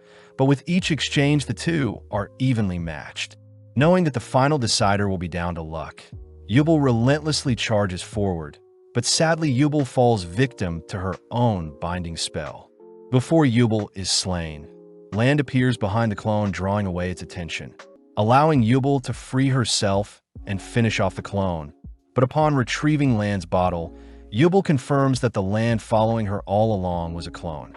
Land wonders why Yubel would risk her life for him, but Yubel points out that she has learned that Land refuses to sacrifice another's life for his own, having used Land's refusal of her bottle as proof. Back with Freeren's group, Fern points the gang towards a set of stairs, but finding something weird about one of the walls, Freeren declares that they're in front of a hidden entrance. When Fern pulls out the map to check for any hidden passages, Freeren stumbles onto a switch, turning it only to have the walls magically open, revealing a hidden set of stairs. Heading up the stairs, Freeren and the gang are amazed to have stumbled into a nicely preserved room filled with descriptions of the former king, something Fern finds fascinating. Satisfied, the gang finally head to the next floor, stumbling upon Dinkin and his party outside. Wondering why everyone is waiting outside a room, Freeren learns that her clone is preventing the mages from continuing deeper into the ruins. Seeing as the clone has all of Freeren's strength, Richter suggests they hypnotize or use binding magic, but Freeren states that she's immune to both. Dinkin suggests that they try both, in hopes to give an opening for Freeren to strike down her own clone. Needing intel, Method is tasked with analyzing Freeren, but Fern can't help but get jealous seeing Method hug Freeren. Method states that Freeren is indeed immune to both hypnosis and binding magic, but a powerful hypnotist may still break through, making the gang question if clones have minds to be hypnotized in the first place. Method declares that Edel the mage is the hypnotist they need right now, but Method stresses that Edel may not even make it to where they are, switching over to Edel's group, who seems to be hiding from Sense's clone. Edel, Blay, and Dunce note how most modern magic isn't suited for dungeons, since controlling objects is easier than creating them. Interestingly, several layers of magic can be detected on the clone's hair, leading Edel to praise Sense for being able to individually control each strand of her hair, something only the greatest of mages can do. With the party already despairing, Edel is asked if she could hypnotize the clone with her voice, but Edel fears that the most she can do is make it kneel, especially since she needs to have line of sight of it. Seeing as the clone has detected them, the three are forced to engage the clone, swiftly erecting barriers to prevent the clone from bursting their defenses, but Sense's hairs easily drill through the team's barrier. Barely able to buy Edel some time, Edel manages to lock eyes with the clone, ordering it to kneel, but sadly the clone has managed to puncture Edel's heart. Edel declares that the clones indeed have no minds, instructing the others to flee as she chooses to smash her own bottle to exit the exam. With the golem spawning, Sense temporarily locks onto the golem, buying enough time for Blay and Dunce to flee. Following Werble and his party, they both seem to be evenly matched with their clone counterparts, but Werble knows how they can win. As Airy bombards Werble and Sharf's clones, Werble collapses the roof on the Airy clone lingering above. At the same time, Fern says she knows how they can defeat Freeren's clone, exciting Freeren as she wants Fern to be the one to take down her clone.